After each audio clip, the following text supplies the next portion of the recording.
Crossover. Oh, killer crossover. Just crossover. It just crossed him over nastily. Another victim to the crossovers. Cross him up and sit him down. Crossover is powered by Everlevel Concrete Repair in Omaha at everlevelconcreterepair.com. No, Everlevelconcrete.com. Everlevelconcrete.com. Everlevel. Eberflus. How you guys doing today? How you doing? We're doing well today. We had a great show. You sound a little bit better. I'm starting to get there. Okay. We're starting to flush. Turning a corner. I wouldn't, that's a little scary, but when you're possibly when your youngling gets old enough, I encourage you to show them Phineas and Ferb. Okay, the show. It's a great cartoon show. I grew up on. You've really been honking for Phineas and Ferb the last couple of weeks. It's just a great show. Why? It's about two kids, Phineas and Ferb, who are home for the summer, and they do all these crazy inventions, and they have all these different discoveries and a lot of adventures. And then they have a sister named Candace, who's played by Ashley Tisdale, and Ashley Tisdale tries to bust them and capture them and telling them about mom. And anyway, she's played. This is a cartoon. This is a right? cartoon, but Okay. she's voiced by Ashley Tisdale, who was formerly Sharpay Evans in High School Musical. Basically, it's great. It's awesome. There's a lot of subplots. There's 2 episodes in one episode. It's an incredible show. I still watch it to this day. Why are you saying this to me right now? Because you sounded yesterday exactly like how Candace sounded when she got allergic to parsnips, and she sang a whole low jazz song about it. Cool. You sounded literally exactly like her. That's cool. So much so that I texted Josh Hodson about it. And I sent him the video. Excellent. Hoping that he would, maybe put it up on the board. No, we have begun to discover Bluey. Oh, let me tell you. Let me tell you about Bluey. That show absolutely rocks. It does. It's great. That show rocks. That show hard. I mean, absolutely. Yes. Yeah. That's what I'm talking about. Yeah. Bluey rules. Does it rule because you enjoy it or because your kid is just attached to it? Well, it works. It works for her. We could put anything on the TV; she would be zoned into it. But sure, you're getting a dog. She just likes lights at this point. But no, we sat there yesterday, and so these episodes, they're funny. I kind of chuckle every now and then. Really, they're 7.5 minutes long. Nice. Yeah. So you're blazing through them. Well, we could either rip off 6 of them in one sitting, or we could do one and then say it's bedtime. Oh, nice. Yeah, very versatile. Or I like that. Yeah. It's the Nick Madrigal of TV shows, if you will. I love Bluey. Yep. I love Bluey. Josh, I have a draft in my tweets that will not be sent to you, but I had, because I was wondering if you were watching the CMA Fest last night. I was not. Although I was excited for Big X the Plug. Big X the Plug. Yeah. Whoa. That's my guy. Big X the Plug was on CMA Fest. Wait. He's in that country song. Who's that? Big X the Plug? What? You're young. You should know. I know Lena the Plug. No, different. Whoa. I don't know who that is. Do not Google that at the work computer. Yeah. Do not safe for work. What is that? Nothing. Go ahead. Big X the Plug. It's an actress. Yeah, she's in some movies. She's trying to work her way through college. Yeah. Whoa. Well, she's a little bit older. What's up with that, weirdos? What do you mean? You're talking about. I just thought if they were related. No. They have the same last name. I don't know. I have no idea. So who's Big X the Plug? He's the guy who's he's a large man. Oh, is he the one who raps and has oxygen on when he raps? No, that's a different guy. Oh, okay. That guy is much fatter. Okay. All right. That guy is much fatter. Well, I did turn on the CMAs for 2 seconds. So Big X the Plug, he takes off his shirt all the time. Oh, okay. And he goes, "Aye." That's his start of every song. That's his thing. Well, Lil Wayne does the spark up thing. Yeah. Big X the Plug is, "Aye." And then does he sing after that? Yeah, he raps. Okay, I didn't know if this was a DJ Khaled thing where it's it's DJ Khaled and you don't hear him for the rest of the song. No. He's not a producer. He's a real guy. I like country music, so I recorded it. Mm-hmm. Wow. He's at the beginning because Bailey Zimmerman. Yeah, they have the song. Yeah, he's in with Bailey Zimmerman. I told you guys this. They're yesterday. in the first 20 minutes. They opened the show. It's a popular song. He was like the third act on the CMA stage. I can imagine. Let's see how to phrase this properly. A large portion of the CMA Fest audience probably does not care for Big X the Plug. Big X the Plug is universal, bro. I cannot believe that's true. That song is a good combination. They had of- trouble accepting Shabuzi. No, he was there. What do you mean? Shabuzi. Because you know who they ended with? There was So- a big debate. Like, is who's But this? he's they, not. But it's Josh? not country music. It's not. Can we bop to this? Are we allowed to bop to this? Darius you Rucker was their can- closing act. Thank you, Debo. Wow. Debo's saying some big X the plug lines in the Real YouTube quick. comments right now. I I was telling Gary this. I had an incredible YouTube TV letting you pick any channel on the mall TV has changed my life. And so I was It's a watching. good move. I was watching the NBA draft and the Food Network at the same time. Chef's kiss, pun intended.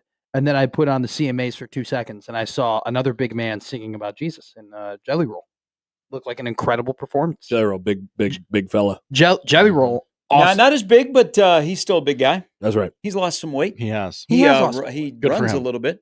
Jelly Roll has some great face tattoos. You guys ought to check out Big X the plug. I have Seriously. no interest in I don't like that song from Bailey Zimmerman. And there's a couple others that I wish he would have sang. Yeah. Oh, But, is yes. he the biggest, the largest? Yes. Yes. Okay. Yes. Gotcha. Our friend Bigelow sent me a text and Come sent on. me that song. Yeah. The There's biggest, more. There's more. the than- largest. it's- Man, it up, man, You the got it. biggest, the largest. You got it. I heard it a lot at Battle at the Boneyard. Safe to say that he is the biggest and the So, largest. so you did not watch the 3 hours. If you didn't, I've got it recorded if you want to come over. I would love Uh, to. I'll bring some. am I invited? cookies. Huh? Can I come? You're not a country guy. I am a country guy. I am such a country guy. You just knocked Shabuzi. No, I just Shabuzi is prefer as George country as Strait country and is. Luke Combs and Chris Stapleton. I was and Aaron once at Church. I was once at a country music award show and I didn't even know it. How did that happen? I was in Vegas one time.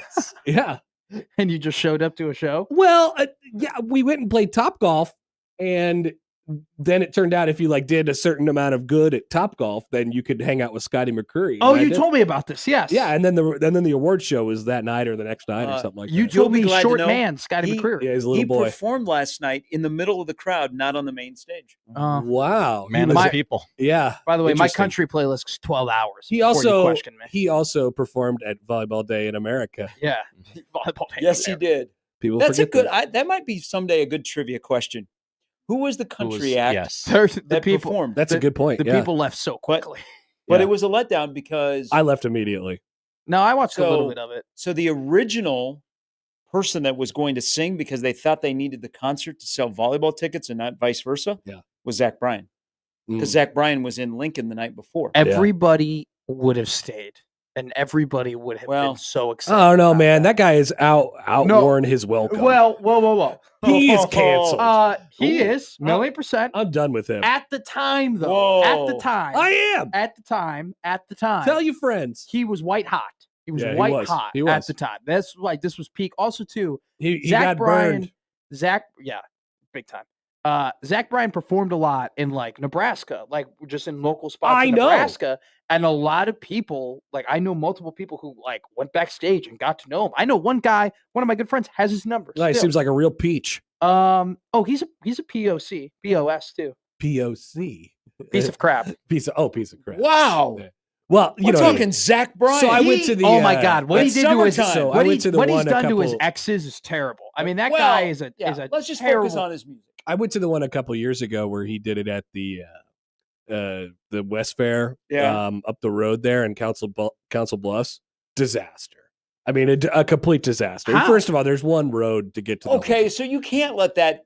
It wasn't his performance. His- Yeah, West Fair is sometimes songs- just a little bit tough to The get in and out of. songs were fine. The songs were fine. Did he And then play I went to. Revival? I think I've been. Pink been to. Sky. He did probably. Pink Skies wasn't out yet. Well, may have- no, it wasn't. Pink Skies is great. I maybe have been to 3. I think I've been to 3 Zach Bryan. The kids are in town. I've seen him for in a Lincoln, few. Omaha, and Council Bluffs. I've never seen him, and I don't plan on seeing him. I honestly, his music is because I was a fan of his ex-girlfriend, like in terms of Brianna Chicken Fry made some really good content for multiple years before she became all famous. Wait a minute.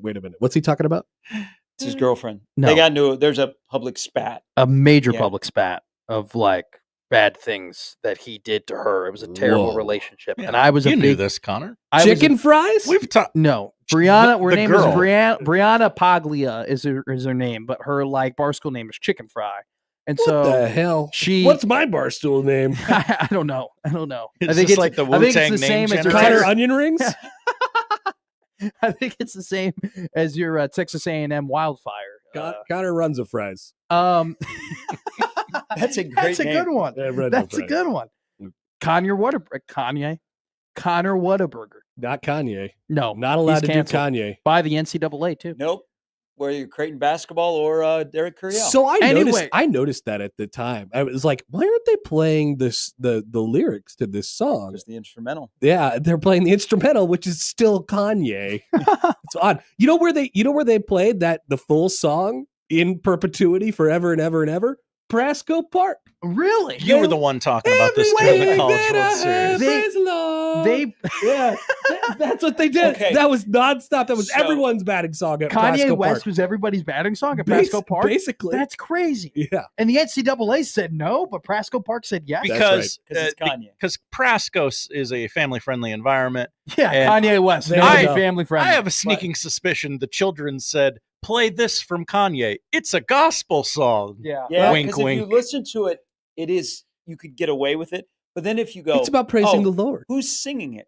And then you go, up, gotta go. Well, Coach I'm needs me. telling you. So Yeah. I was telling Matt the story of what the NCAA did. You remember the controversy over power that played at Creighton basketball games? I know about the controversy. Which is a really You were on good ground song. zero for that It's a really good controversy. song where they place it right before tip-off. Yes, I remember. Oh, yes. But But now we still have This Is Budweiser. Does Big X the Plug have a song that we could use? They actually did use a Big X the Plug song, Oh, I there you think. go. the biggest, the largest. Yeah. They used the instrumental to it. I I think they could bring real- back power real and quick, be though. all right. Brianna, Personally. friend of the show, love her. God. Friend of the show, Chicken Fries? No, she's not. All right. She's great. I received anyway, a though, text from my wife about this. She went through a really bad breakup with Zach Bryan, and Zach Bryan did some very terrible things to her and tried like buying her out for her not to say the terrible things that he did. Nice. And then we found out that like his past girlfriends that he had, he also did the same exact thing, but they actually did take the money. So he's got a bad rap of just not being good to people. Nice. Well, I already knew. I thought that. Yeah. But I'm out on him. Yeah, I too. could tell that by looking at him. Why can't you? Yeah. Why is this news to all Do you know of he's 5'7" too? He's like That a shorter explains it. guy. Interesting. He's a tinier human. Did you not see the excitement in Omaha when he was here earlier this year? The two-night show. Oh, I remember. He had the head coach and the Two-night quarterback show. up on stage. I think Yeah. I don't Wow, know if that was imagine being pre or seen in post public chicken with fry. this man. Many people are seen in public with many people. Have you guys heard about Fedor? He's back, folks. Have you seen the tweets? But like all the way back? I don't know. Or I just don't back know. in meme Many form? people are doing memes. Everyone's doing memes and GIFs and GIFs and things of that nature. What do our Russian overlords Yeah, did you see say the about Jackson this? McAndrew? It's not Travis Sunner or Oh, Shador Sanders. I thought that was Karen McGee. That's Jackson McAndrew. It's Fedor Zugic, folks, and he's back. You think this was a? I think Natty probably. Do you think Jackson What? McAndrew was Wait taking minute. a shot Weren't at they Nebraska? recruiting with him the idea that he was not coming back? By the way, that's an exact quote. It's called the little sprinkle on top. You know, it's like, all right, added value here for Fedor. Fantastic. I love you. We're doing a radio show tweet today. Oh, it's Josh and Chris. It's Josh and Chris. Talking about I just something. like how we just we Anyway, absolutely back to Fedor. Oh, They're my probably bad. talking about Fedor. That's probably what they're talking about Definitely. at the time. all the point guards. Now, if they just bring back power, we could be fully back, folks. You guys seem really excited about this. I'm going through no. Karen I mean, McGee's Good for tweets. Creighton, man. Why are you going through Karen McGee's tweets? I was just going. I just was Want to going know what the through people are things. saying? Oh, yeah. You I gotta- can't wait for. Well, I shouldn't. Like, does Creighton go, okay, you're eligible, but we don't have any room? Well, they got room. They got room. Well, they got plenty of room. They got room. They got the, more, plenty of the room. more the merrier. Take all the good players. And they got so much land here in Mother Russia. That's right. What are the Yukon burners? What were think you of going to this? say? Were you going to make a joke about something? I just did the joke. Oh, It was okay. a Mother Russia joke. Gotcha. This isn't official till Rothstein puts something out. Just wait until Omaha turns into Russia again. Could you imagine? We live in the same world where that guy took a picture out of his window and he Like, looked like he was in Russia. We like And- to play basketball. And here. now we look like we're in a tropical island. It's beautiful outside. It's so crystal clear right now. yeah, I mean, By the way, those are great apartments down there by the river. Yeah. Those are really nice. Yeah. Nice. Good today, job. Today we look like Jamaica, yesterday we looked like Seattle? I would prefer not to have Omaha be Russian. Well, I think that's a good sometimes you can't help preference. I think that's a good Well, preference. that would probably be, in the current state of things, that probably wouldn't be good for us. It's that big brick wall. I don't know what that wall adds to the equation. Is there a wall here? There is a wall down by where you live. Yeah, Really? there's a big wall. Yeah. I haven't seen it. Oh, watch out. That's when you know you're in Russia. I had Debo no says clue. the national championship is back on the menu, boys. One of my friends that is I my agree. age has a piece of the Berlin Wall, Whoa. and I was like, Mr. Gorbabov. that's what I said. I go, I don't know if this is something like if you bring home a woman and it's just the piece of the Berlin Wall. It's just standing. Why does right everything there. have to be about courtship of women? I mean, in this case, Why can't it Youngs. just be a thing that you have? It's the Youngs. Yeah. Everything is always about women. I mean, Wait, wait, wait. I'm just saying in terms of this scenario, when I walk in and I see a piece of the Berlin Wall, I'm kind of like, why can't weird, it be kinda for your cool. boys? Why can't it be for your boys? Like you show up and you got, hey, check this out, dude. I got a piece of the Berlin Wall, and your boy's like, sick. No, I And want that's it. I want I want it to be, look, I have the helmets from the Northwestern Aer Lingus Classic in 2021 when they defeated Nebraska. Yeah. That's what, and I want them to go sick. I feel like I may have pinpointed your problem with women here, Matt. you show- Oh, please do. Please It- tell me. If you think that the Berlin Wall is gonna seal the deal, so to speak. No, I think it's the opposite. Okay. That's what I'm saying. I go, what happens when a woman comes in here? What is she supposed to think with the Berlin Wall? It's just on your desk. I missed your hypothesis. I'm sorry. I'm saying it's the opposite. Okay, I would agree. But do you think they fact check? Women?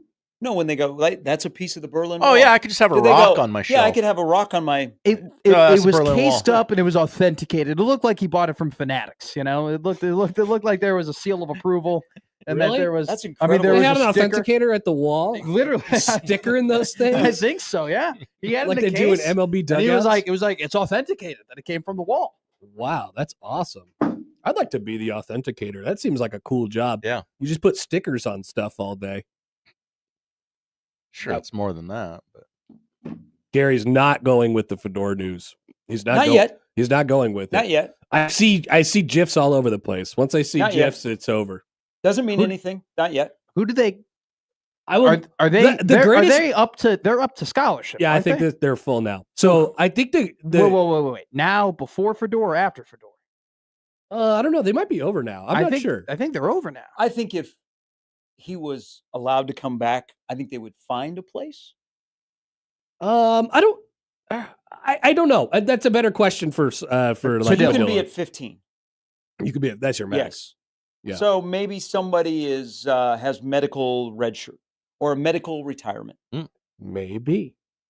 I don't know the roster. But like remember, that to there's a tell you. grandfathering thing, right? Yeah, that's for football. We don't. care no, about there's basketball. not for football. It's for everything, Matt. Not everything is about football. Yeah, everything is about football. everything is not about football. Have you Poll heard the question. Jacob Bigelow Open? Hey, Everything is Can about you football. put Creighton's roster in football terms? Yeah, on it? please. Who's the Dylan Raiola of the team? I don't know. Who's the Emma Johnson? Who's the guy with the turtleneck? Is Nick Graves Rocco Spindler coming up next here on the Connor Happer show? That would be the stupidest segment of all time. I would and I hate think that it would get segment. an incredible No, amount have of you not clicks. seen on Twitter? Can you put this in football terms? I have. Like the NBA draft You know- last night in the coverage. Can you put it in football terms? I'm going to be honest with you. There's some people who do that, and there's some people who respond, and then like I'm actually I'm a little educated more now. so like, I'm do like it, this do it works. with Fedor. Do the what's Put it in football yeah, terms. put Fedor being Uh, eligible in I football mean, terms. Ooh. This is as if the Kansas City Chiefs said we are going to operate as if Rashee Rice is not coming back to the football team, and then Rashee Rice is coming back to the football team. Not similar in terms of why they weren't allowed Wow. to be playing. Why, because why, Fedor- why was Rashee Rice the first comp for That's- Fedor Zukic? No, that's it. It's the setting of we don't know if Rashee is going to be here or not, or if he's going to play. you could have so picked we're- anyone. I don't really know another situation where in the NFL we're just like this person probably isn't going to play, and then he ends up playing. Mm. Is there another? I think I'm not going to compare him to Justin Tucker. Please don't. Yeah, I'm not gonna do that. Please don't. I met So- Fedor Weird that you before. said that. I don't think he. I think he. Yeah, he's not Justin Tucker. No. He's not any of these guys. That's not what I'm saying. I didn't Yeah. say there were fake planes yesterday, and I didn't say that Fedor Zukic is Rashee Rice. I'm just saying the situation of We don't know if Rasheed's going to play. We're assuming he's not going to play. We don't know if Fedora's going to play. Here's Now Now it he comes likes driving back. sports cars on Dodge Street. Here's a text from Sean. Hi, Sean. Talking Creighton B-ball on 1620 sucks. Talking Creighton B-ball in July on 1620 sucks even more. Good thing it's June. All right, let's think it's June. Oh, okay. Idiot. Hold on here. Dummy. Okay. So I can't put it in football terms. Let's do this. Put Fedor possibly returning in Nebraska football terms. Oh, okay. Go ahead, Matt. This is I'm trying to Like think. Wandale Robinson transferred back. No, not at all. Why not? This is You don't think highly of Fedor? He's going to prove you wrong. this is Deshaun Singleton. There was an assumption that Deshaun Singleton was going to the NFL draft. We kind of ixed it off. Oh, Deshaun's not going to play this year. And then all of a sudden, out of nowhere, it just came, oh, Deshaun's back. He's playing. They got him a year, whatever. There was also a waiver problem with Deshaun because he played his fourth game in the Michigan thing and then got hurt, and they were trying to get that off the record Are so you we could have a red excited shirt. about Deshaun Singleton's return? You could, yeah, I think Deshaun, he's going to start. Are you excited about Fedor's return? I think I'm equally excited about both of their returns, but I hope one team does well and the other team, it's like, cool. Okay. You're just cool with Nebraska football being No, Okay. no. All right. No. All right. I'll say this. I'm cool with Creighton. I got no problem with the Lexus Club. When the day that he got eligible last year was so because that was the day after, that was the game after the Kansas game, right? Yes. So the Kansas game, no, or maybe I'm trying to come up with the timeline, right? So we knew the morning of the Kansas, or the morning after, it was the UNLV game, that Pop was done, and that was like sort of like this big blow. But no, I think it was a couple weeks later. Yeah. It was before New Year. Might have been the St. John's game. And so when we opened up Jay's Live, I was like, did you feel the earth moving? And people were like nobody, I'm kind of just background noise Yeah. when I'm on for the Jay's Live thing. But people were like it was this swelling. So the Fedor thing has like taken on a life of its own. This is The Fedor being eligible saga actually gives the fan base more juice than the Fedor actually playing did last year, which he's good and Hey, he will at the be end of the good. year, He he got was better. good. But people love when he gets eligible. We should do this every year. I love the idea of Fedor. Fedor gets eligible greater than Fedor plays 14 minutes in a game or something like when that. it comes to Fedor, he's not the plan. He's concepts of a plan. Max should come out after he gets eligible and say, actually, we're not sure 100%. And then 2 weeks later say he's back. When he's not playing on the team, it's because he's ineligible. And then when he does play, it's like he got eligible today. Reverse Walter Rouse. Reverse Walter Rouse. Oh, good one. I remember Walter Rouse. Now it's transfer portal, not eligibility. But Rouse was like, he's a Husker. He's coming here. This is it. We he got him. said so. And then all of a sudden he was in Oklahoma and he was, He was an Oklahoma smoke show. He was a That Sooner. was Attaboy. that was the move that opened up Rule's eyes to NIL. yeah. Like, he got excuse me? smoked. Walter Rouse was literally talking about Nebraska in the we us terms to people. He goes, we are going to have. Yeah, and then the they- Nebraska staff got tipped off to something, and they were like, huh? Oh, good one. Chris says, Emmett Johnson went in the portal. Remember that? Yeah. Keona Davis went in the portal too for a hot minute. Interesting.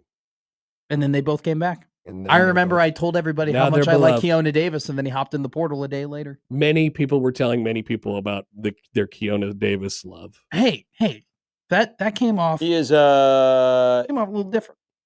he looks a little bit different. A big boy. He has put on some appropriate weight. That's good. Everybody. in that Go ahead, buy defensive- stock on Locked On. You guys should be talking more about him. You think we should do an episode about Keona Davis? Yeah. All right, let's do it. It's Big in the number hopper on 97. Monday. It's in the hopper. All of those guys Just- need to gain weight. Just do not say that, oh, he's going to be the next Sue. Why not? Because there's only one Sue. When you do an episode and you just say for like the first 5 minutes, like, he's a big boy. Like, you should just have Gary what does that mean? Voice record that. physically, voice record that and just play that over and over again for the so in Locked On terms of pod. testing, where he was like last year to where he is now is the most considerable jump he's like in a small group or percentage of guys that got stronger faster. So he's an elite athlete. He's getting there. He's in the He just 10%. has to How are play, he his- just has to play football. That's the thing. They have so many guys that they need snaps. How were his soccer skills? Sue was awesome at soccer. That's right. People He forget. was an athlete, yeah. Well, also people forget that Bo went and saved Sue from leaving Nebraska. People forget. Was like with Keona. No, I totally forgot that boy. He's a big guy. Okay, Great take. Thank you. I'm with you. That's a He fantastic does take. seem pretty big. Are you guys going to talk about the poop cruise today on Netflix? What's that? So I was on Netflix and I was scanning. Okay, Oh, is that the Dave Matthews Band I've thing? heard about this. no? This is Oh, That's so, a different thing. Oh, okay. This They is got a in plaque out 20 there, This though. is in 2013. The cruise ship that lost power Oh. and was not abandoned, but it was just drifting, Mhm. and wow. it became a poop cruise. It's called. There's another word, and it's like colon yes, poop cruise. yes, Sorry for the because pun. they couldn't get rid of the The poop. Mhm. poop, Yeah. and so it was as bad as I guess. A couple people have been interviewed that were on the ship, and they said Netflix does not do it justice. how Well, bad it yeah, you was. can't. You can't transport the smells. No, I mean, that's the worst part, right? and you Smell-o-vision. and you don't know where to go, and you're out in the middle of the ocean. So it's just We never wait, did figure out it's- smell-o-vision. So they did. Josh. So this is so great This about is so documentaries. stupid. They were able to make a documentary about this, and if you go to your Netflix, it is right now in the top 10. Like yesterday was like top 3. So we made A poop cruise. We were able to make a documentary about crapping on a cruise, but we can't get the 1995 Nebraska football documentary over the finish line. Some things are more important than others. That's right. We See, can't get I- a Chasing 3 from 2024. Well, I've been trying to. I'm gonna be honest with you. I'm trying my damn best, okay, to get the Chasing 3 from the Pinstripe Bowl. I'm really trying. I'm trying to I'm get over it. it now. I'm trying to Yeah, get. I the don't Chasing, think anybody cares. I'm trying to get the Chasing 3. I'm trying to get clips of the Chasing 3 from the losses as well. It's been an uphill battle. For me, this is like Pablo Torre trying to get the NFLPA documents. What do you mean? So Um, you're gonna just get you're gonna like tweet them out? No, I'm not going to tweet him out. I think I wouldn't be able to get him if I Listen to tweeted this, him out. Matt Source. He's gonna tweet your crap No, out. he's not. He's not. I'm not going to. Ooh, what loss would you have liked to see See, the Chasing 3 I'm from last year? I'm trying to get the Illinois loss. I really want the Illinois loss. I Is just that the want to one you'd pick? see how just sad Hit up your they boy. were. Hit up your boy. boys Hit and up, girls. Hit up your boys and girls. And there's got to be one of them who's like, yeah, I got something for you. We're I think trying. I'd rather see Indiana and Ohio State like combined into one episode. That would be Oh no, quite disaster! that would be quite the range because I think Probably some just judging off of challenges. rules post game, the Ohio State probably locker room was a little bit more encouraging. I would have liked to see Iowa. I honestly, Everybody's just mad at Isaiah Nair. Why'd you drop that, you big idiot? well, What are you, an idiot I'm sandwich? surprised You had Harvard wide open. I'm surprised you said Iowa. I feel like you would have said UCLA.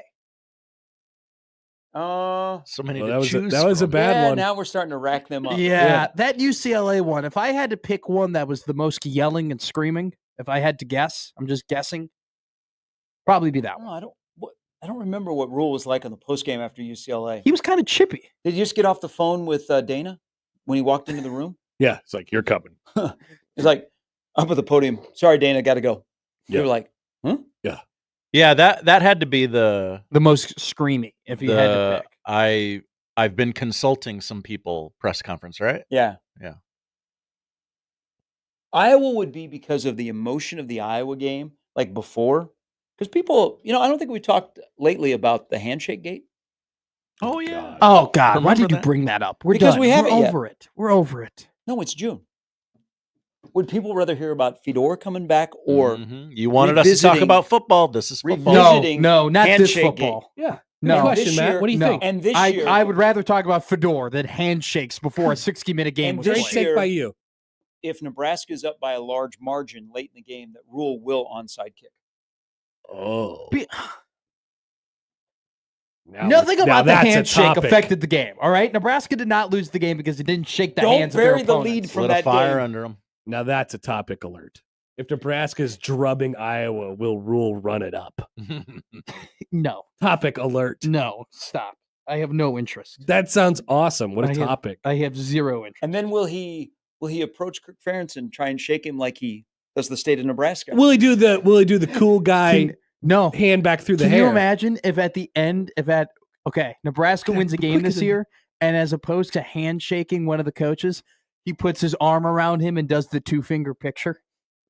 It'd be cool. It'd be cool. Goes shake his hand. No. I got my camera guy right here. I would like somebody in Las Vegas at Big Ten Media Days when they have Rule on the side, and you don't want the camera rolling or like audio because you don't want to be that person. But go, Matt, you know what? If you guys just went 1-11 this year, who would that one victory you'd like to be over? Great question. Great question. You and I took a picture with someone at the OBV Village, and unbeknownst to both of us, we did the 2-finger pointing at the guy. Like, I had no clue Gary was doing it until I saw the picture where we both did it. Connor was the first person to ask him why he does that. At Big And Ten why Media did he? Days. Why he made some joke about covering up his stomach or something. Oh, how funny would it be if I did that with the mayor? It Well, you got to do it like the state of Nebraska. It would be It would be just a thing. Thanks, Connor. I don't know. It wouldn't be. I think with the mayor, you'd have to do it like the shape of Omaha. Yeah, Big O. Go Cats. That's what we need. See, Brooks Barnheiser got drafted yesterday. Who's Brooks Barnheiser? He's the small forward Seriously. for Northwestern basketball. He's Northwestern basketball. He's one of the what are we best talking Northwestern about? basketball players of all time. Got There is drafted some yesterday. great topic alerts today. On Number this 44 crossover. overall by the Oklahoma City Thunder. Getting drafted by the Thunder is like getting drafted by the Patriots. This guy is a huge goober. 44th overall pick. Yeah. Brooks. Before Tanjay, before Salas, before Williams. Wow. Look Go at Cats, baby. We thought it'd be Vic Law. We had a feeling it'd be Pete Nance, but it was Brooks damn Barnheiser. Wait, so first Northwestern player to get drafted since what? 99. Holy smokes. Yeah. That's a long time. Scotty Lindsey was really close. You know, we thought that maybe he would get on like the pick 55 through 60. I think Scotty got onto it. What about Derek Pardon? Derek Pardon? No, Derek Pardon was not a basketball. Isn't he still in school? No. He graduated with Derek Walker. Derek Walker, that's there your are boy. guys that go to Northwestern and never leave. Yeah. Is Bowie still there? It's not Bowie. It's Boo Bowie. Okay. And by the way, who's Brooks Barnheiser? By the way, both Hi, those guys. Brooks Barnheiser spelled backwards is. By the way, you guys laugh and joke. Really funny. They kicked your ass. All right? For 4 years, Boo Bowie and Brooks Barnheiser and Ty Berry kicked Nebraska basketball's ass. This isn't about Nebraska. It's always about Nebraska. No, it's not about Go Nebraska. It's about Fedor. It's about Brooks. Fedor. Congratulations. It also should be about, do you know that Georgetown had more players drafted than UConn or Creighton? Micah Peavy. Thomas Sorber. What does that say? Thomas Sorber. It means that Georgetown is backed and respect Ed Cooley. Is that But we then want there- to put then that on there- a t-shirt? hey, Respect But then Ed there's Cooley? that record. Yeah, that doesn't matter. It's Hey, all wait. about players who you get drafted. They won that one conference tourney one time though with Patrick Ewing. They did. They did that. That was weird. That was One of the his weirdest job. things I've ever seen, actually. Kept his job alive for like what, 2 more seasons? That was the COVID Big East tournament, right? Not the one that got canceled, Yeah. but the following year. Yeah. And then they got blown out by Colorado in the I believe it NCAA was tournament. Colorado, yeah. Jariah Horn. Jariah Horn was Oh on my that team. God. Remember Jariah Horn? Yes. That's a great I love poll. Jariah Horn. Why didn't he stay at Nebraska? Do you guys remember Mello Trimble? Oh, yeah. I do. remember Mello God, Trimble. I think about Mello Trimble too much. Whole question. Yeah, put that up there. Like All right. What? Randomly, like at night? Man, he could I would just be watching the draft and they'll be showing clips and I was like, man, nobody did a step back like 4 feet away from the elbow better than Mello Trimble. He would just get his left foot right on that block, long two, right in your face. I think a lot of people did it at least as good as him. Can you explain Probably it, better. Can you explain it in football terms? Nobody would get to the 5-yard line and juke past a player into the end zone better than Mello Trimble. Jemiah Neal has been signed to the Hornets. And, Yes. Oh, Chase! Fedor! Bring power back! Bryce Williams is with a family Greek American organization for his agent. Yeah, is he going to get picked? I don't know. You're concerned. I am. I'm worried about him. Bryce, I'm worried about it. What happens first? Fedora comes back or Bryce signs a two-way? Yeah, I it think feels Bryce like is- it's a race to the end. I think Bryce is going to be playing for La Liga team, maybe. Does Nice. Bryce have any eligibility in college left? I don't know. Did he play JUCO? He could shave his beard Hey, off and pretend he's a different person. I like how Zakai Ziegler, they just told him, nobody. That ain't happening. All right, we got to go. That's the crossover. Powered by Everlevel Concrete that's a long Repair one. in Omaha at everlevelconcrete.com. It is Friday. We'll start things off next.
It's the Connor Happer Show. Are we sure we want to do this? Could you, make an announcement that we're ready? It's the Connor Happer Show on 1620, The Zone. All right, welcome in. Happy Friday. It's the Connor Happer Show. You're on 1620 The Zone and on 1620thezone.com. Connor Happer, Josh Hodgson with you. The search is over. We've found where Bryce Williams is going to end up. It is on the Detroit Pistons. Hello. That's an NBA team. That's an NBA team, folks. Thanks to Robin Washut for passing that along. He's going to the Pistons, or he's signing with the Pistons organization. There's all these. I had to relearn last night what the two-way, Exhibit 10, all these different words meant. Second apron? The cap and all that garbage and the bird rights and bird rights. oh man, there's so many stupid rules in the NBA about luxury tax and all this other garbage. None of it really has to do with where players ended up in the draft, but a whole host of local products, familiar names, and some folks from the various local programs ended up with NBA franchises are tied to NBA franchises after last night. We'll, of course, get into that with the draft, but it's a busy Friday show. As always, Bryan Munson will join here in about 20 minutes. Brian Christopherson, 11:30. Steve Sipple coming up at 12:30. That's the lineup, powered by the referees at John Higgins Weather Guard. We'd like to hear from you all today, 402-951-1620 on the Prairie Flower Casino Zone hotline. Call or text that number. Tweet at Happer Show at Connor Happer. On the JTech Construction Zone Twitter feed, email Connor and Josh Show at 1620thezone.com on the Equitable Bank Zone inbox. And yes, if there's any more GIFs about Fedor, we'll do something about it. Or we'll keep talking about it anyway. Keep making those. Keep putting them on the internet. Yep. And we'll keep looking at them. I'll keep looking at it. I'll keep saying it. What does it mean? I have no idea. Is he eligible? Is he back? I don't know. What is eligibility? What is eligibility? Great question. It might be fake, which makes it so weird that the NCAA was trying to make his eligibility not real. But yes, we'll pass anything along that we get on that. Elsewhere, I have some other things that I'd like to talk about. Yes, as we mentioned, the local products. Great day for the city of Omaha and its basketballers last night, ending up tied to NBA franchises. A couple things on revenue sharing, as there's been a nice mix of athletic directors actually telling people how they're going to spend their $20.5 million this year, what teams they're going to spend them on. It's interesting. So we'll talk about that as we go on throughout the show today. And I have a big picture question for you. I was reading this Stuart Mandel mailbag question, and this thought sort of crossed my mind. It was about, college football being in the space that it's in right now, and this idea that college football is ruined and it'll never be the same again. And I want to try to pinpoint why. I don't think this is overly complicated for me. I want to know why. If you are in the big, by the way, did we get a new cord on this? This is great. Fantastic. I think this mic works again. Wow. That's fantastic. Excellent news. Thank you. Thank you, whoever did that. Probably Chris. Probably. Because he's basically our only engineer at this point. But so if you are a woe is me, college football sucks and is broken guy right now, I think there's a lot of people out there like that. I want to ask you why. I have a very specific reason why. For me. And I don't think it's the same as what gets talked about in the media. People are like, oh, all these players getting, there's no rules on eligibility and all that stuff.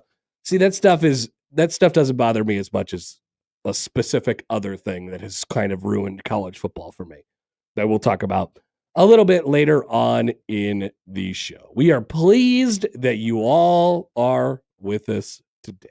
Very, very excited. Josh, how are you doing today? I'm doing great. Great. Excited that it's Friday. Oh, ready for now. What are you going to do this weekend? I hear that every now and then people will do this thing called a day off. Yes. Where they don't come to work. Yeah. They don't think about work. Yeah. They don't do work. Yeah. I'm going to try that tomorrow. You're going to not think about work. Well, I'll probably think about it, but I'm not going to do anything what after is there I to think about it. There's no... Did the Royals game get on the air? That's true. Is Nick Batters okay? Nick Batters is, of course, okay.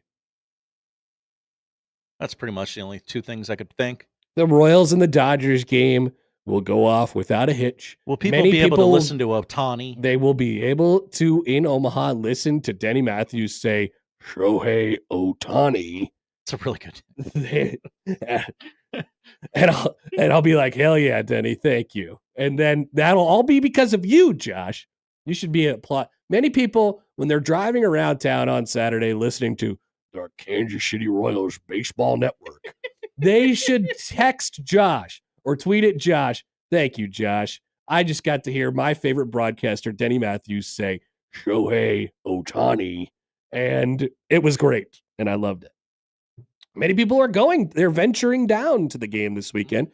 And I remind all people who are making a trip down to see the Dodgers and the Royals to stop at Platte City QT and warn them. It's coming. Please. Just all summer. Just tell them every now and then, hey, it's coming, okay? It's coming. Yep. It's been a couple of weeks for me since I've been near Platte City QT. We stopped on the way back with Creighton for baseball, and I went in there. I was like, listen up, everybody. And they were like, whoa, is this a robbery? And I'm like, no. I'm from the future. I'm from the future, and I'm here to tell you about what's going to happen on August 29th. It's going to be really bad. You just need to just make sure you're staffed that night. That's all. I'll be leaving now. Thanks. I'll walk over to McDonald's and get my food. Headley in the YouTube chat. What's Headley saying? As an avid listener, I can confidently say that Connor is an expert at that taking a day off thing you mentioned, Josh. When I will say when I do take a day off, when I am either unable to work or take a day off, I like to do everything but think about or do anything related to work. I'm excited. Mike in the YouTube chat. Hi, Mike in the YouTube chat. I was at Platte City QT on Tuesday. I warned them. Jeff writes in the text line. Hi, Jeff. Is that a bomb strapped to your chest? No, just road flares. Did you eat paint as a kid? Why? Why? All right, here we go on a Friday. Thanks for being here, everybody. This will be a fun show today. We're excited to talk to Munson about recruiting here in just a couple minutes. We'll come back with more after this. Ryan Kalkbrenner honking to the Hornets. We're honking for the Hornets on this show on 1620 The Zone. Honk, honk.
Let's get back to the Connor Happer Show on 1620 The Zone.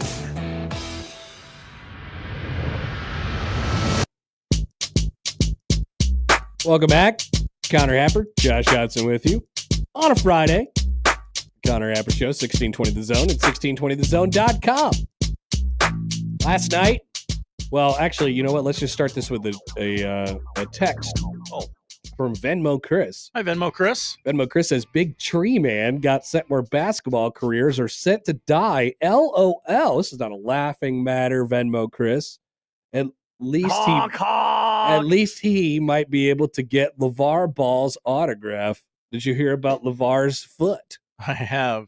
I think, if I'm not mistaken, that quote in there about Charlotte is a direct quote from me during one of the two shows I hosted. Where basketball careers go to die? Yeah, I believe that's a direct quote from me, whether purposefully or not. Well, but people are saying that the Hornets had a good draft, though. They could have the best draft of all time, and they would. But they got Khan. They got Mr. Khan. Those are one of those organizations that just, it doesn't matter how good you do, you will fail. Whoa, Josh. But they have cool jerseys. And they got one of the coolest. Crazy announcers. Hive mentality. So they drafted Khan, and then they also drafted Liam McNeely, our boy. That's our guy. Your boy. Well, it's Big East. Big East proud. I've always hated that guy. Really? You didn't like Liam McNeely? I mean, I respect his game, but... Well, they drafted Liam McNeely, and then they drafted Sion James, who is, well, this is right before Ryan Kalkbrenner. This is, of course, Sion James, not Bryce Williams, as the draft would have made you think last night when they were showing all of the Hornets draft picks. They put up a picture of Bryce Williams. The Hornets also recently famously traded their center. Are there some Kalk minutes to come? Maybe. Or maybe his basketball career goes up in flames because he plays for the Hornets, as Josh is suggesting very sadly. Very sad. I am sad about it. You're sad, but you're like, there's no way out. Maybe he is the catalyst that propels the Hornets in the right direction. He's already like the fourth oldest player on their roster. That's that's not true, but he's older than a lot of their team at the moment. Ryan Kalkbrenner is, because of his many years of collegiate eligibility. Here's where my mind went to last night. Okay. So I thought about that Elite Eight team. Remember when Creighton went to the Elite Eight? I do remember. Yes, we're talking about Creighton basketball in June. Person who was angry. So think about this, how this is aged, Josh.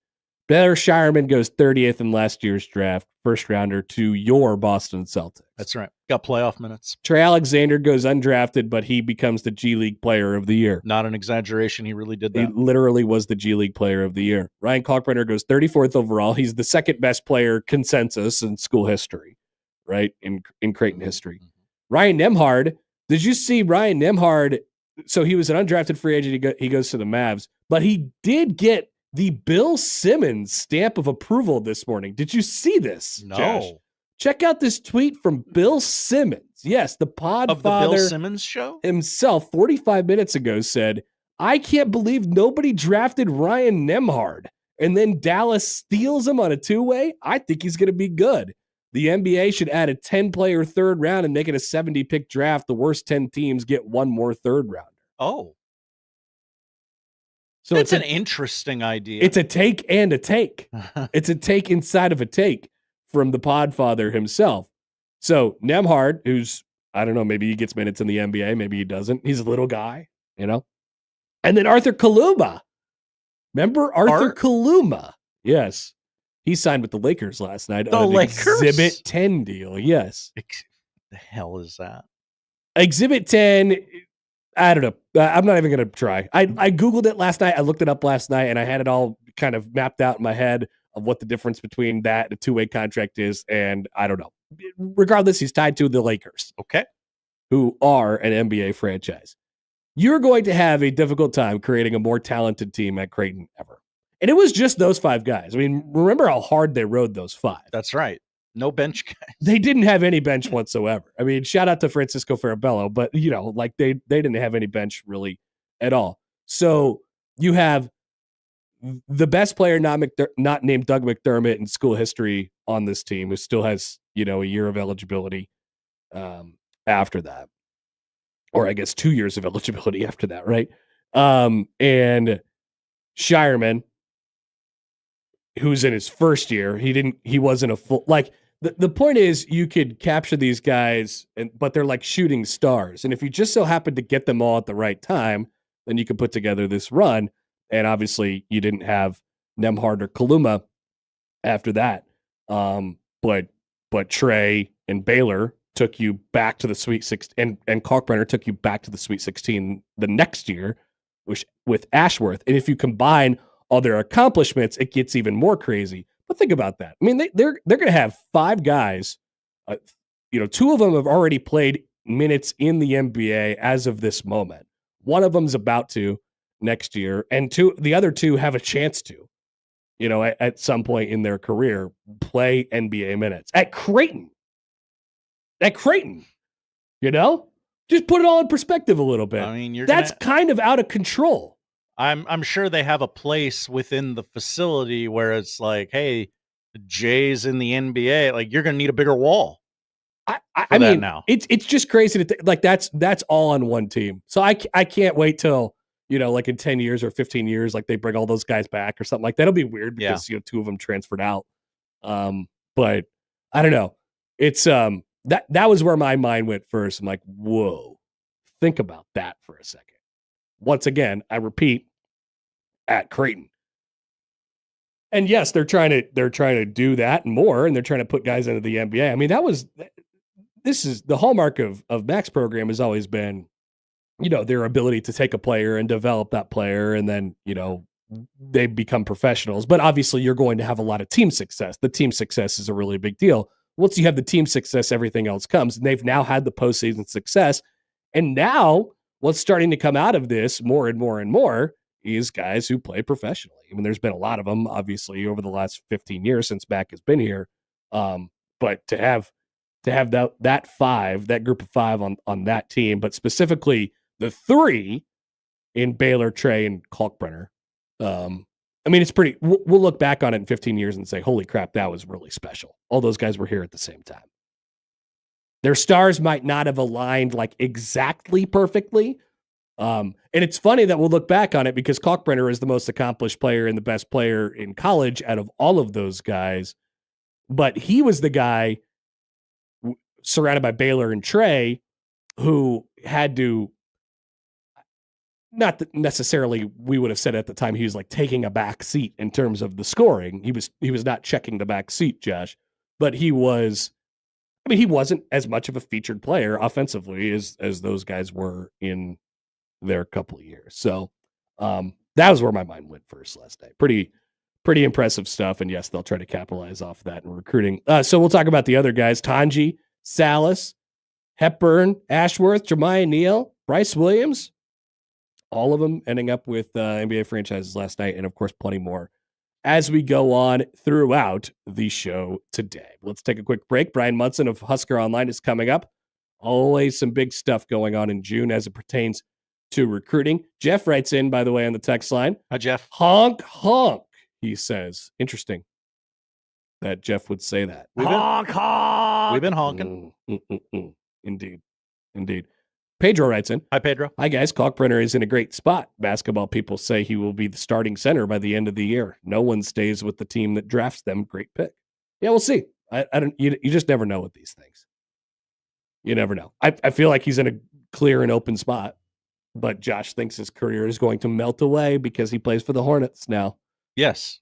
Okay. But also, I would like them to put the jerseys on the website. Put the jerseys on the website. You want to buy one? You want to buy a Kalkbrenner? You want to buy a Kalkbrenner jersey? I love. Great name. I love the teal. All right. The teal is for real. Okay. The teal is for real. Tell that to Coastal Carolina. I did. All right. We'll be back with Munson after this on 1620 The Zone.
Bryan Munson.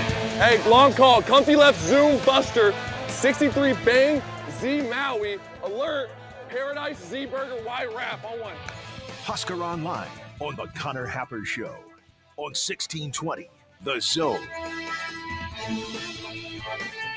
All right, we have returned.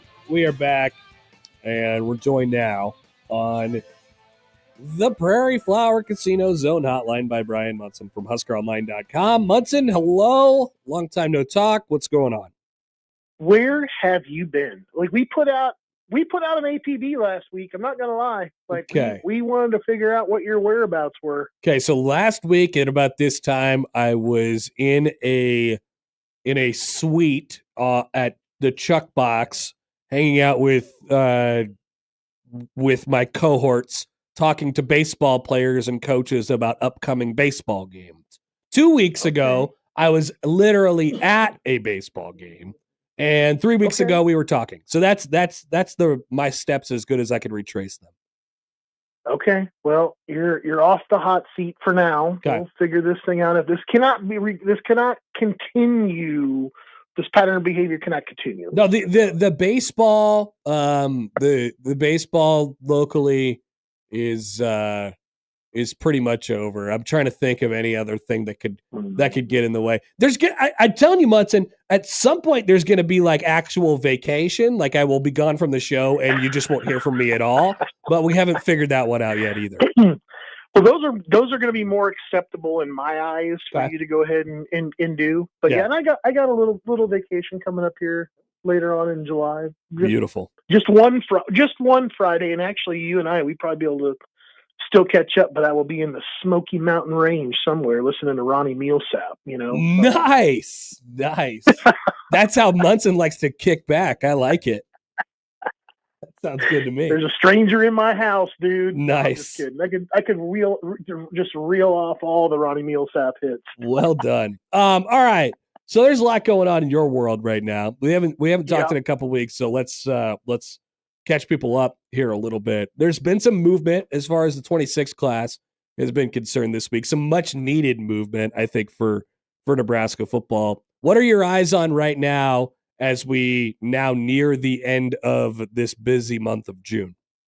Yeah, so all the official visits have wrapped up in the month of June. So I think it was 28. That's 27 weekend guys and one midweek guy for official visits. And now all of a sudden Nebraska's kind of sitting back, waiting for some of the results to kind of come in. And we've already seen some results, obviously. So, there's been a couple of commitments. I'm expecting at least 2 more, maybe potentially more than that over the next 3 or 4 days. And then you kind of get into this whole, what are the next kind of things that need to happen, and reading the tea leaves and figuring out like what are the other positions that still have a spot? Where are the spots now all gone? And then kind of trying to figure it out. So today, I feel like it's either going to be today or tomorrow.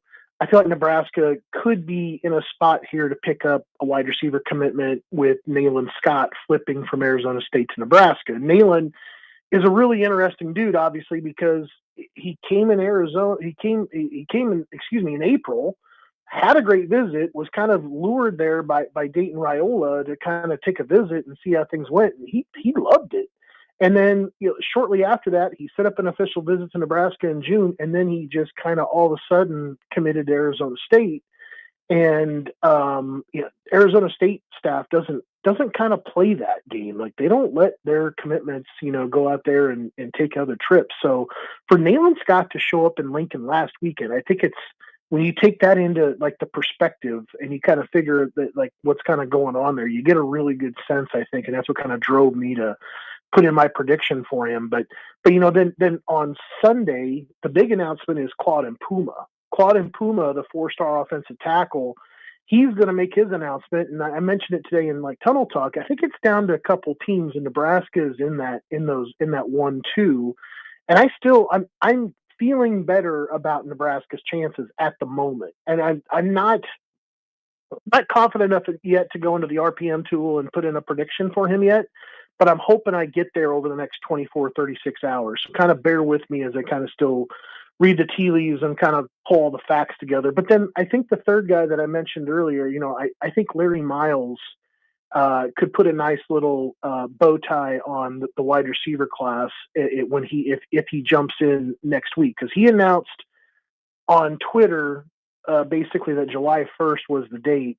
I think Nebraska's in a really good spot there. He's really great friends with Trey Taylor. I think he had a great time during his official visit last week. But I think, Trey Taylor's playing a big role, obviously, with this group. But then Dayton Raiola plays a big role, like with Nayland Scott. So you got the two quarterback commitments doing their best as they can to bring some offensive weapons and get them into the class.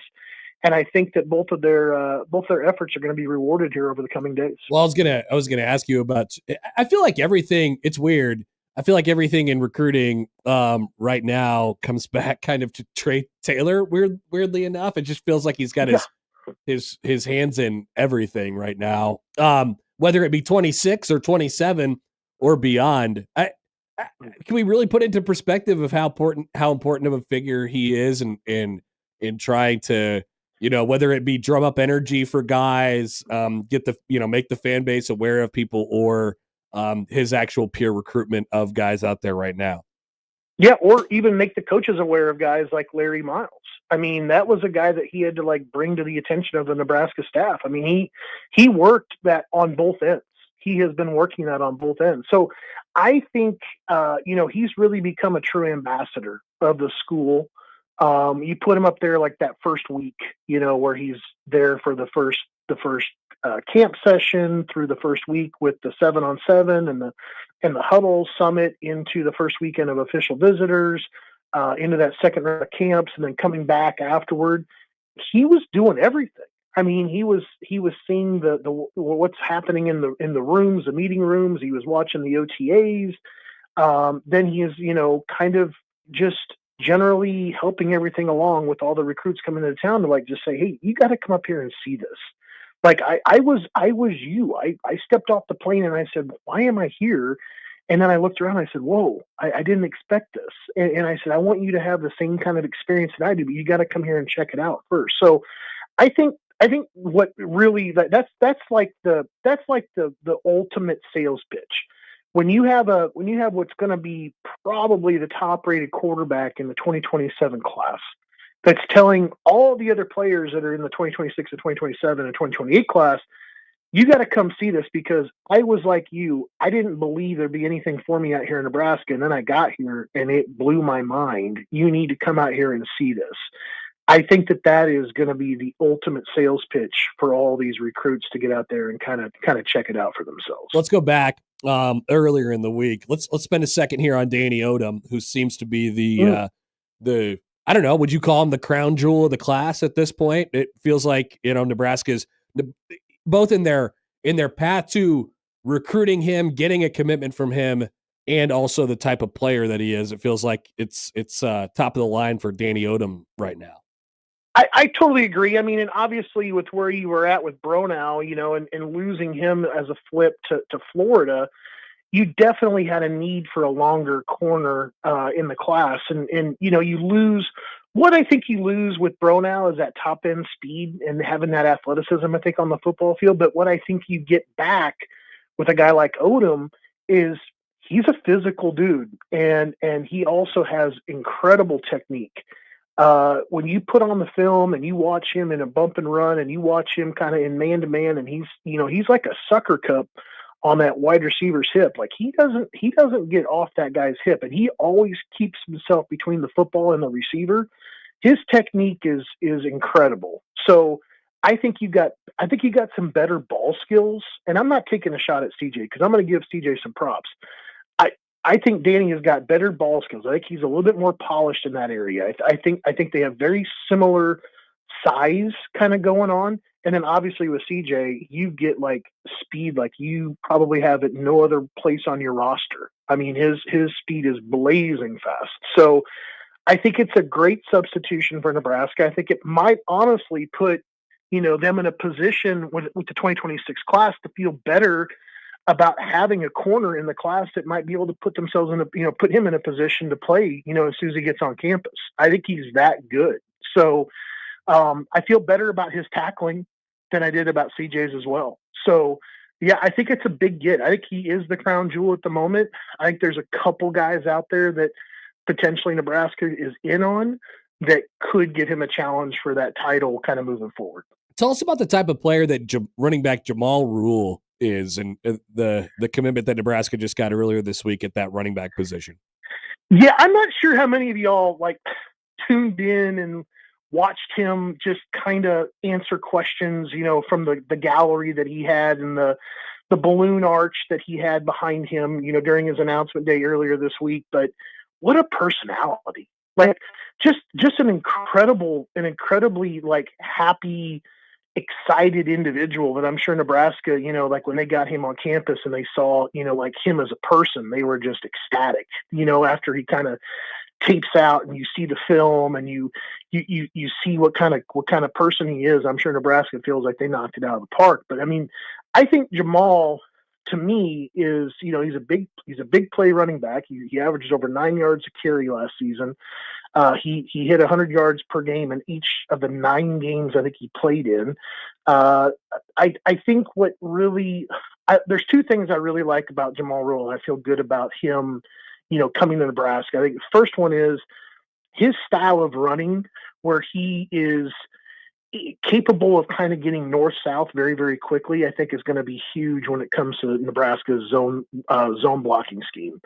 There's the potential there for some nice cutback, lanes for him to hit.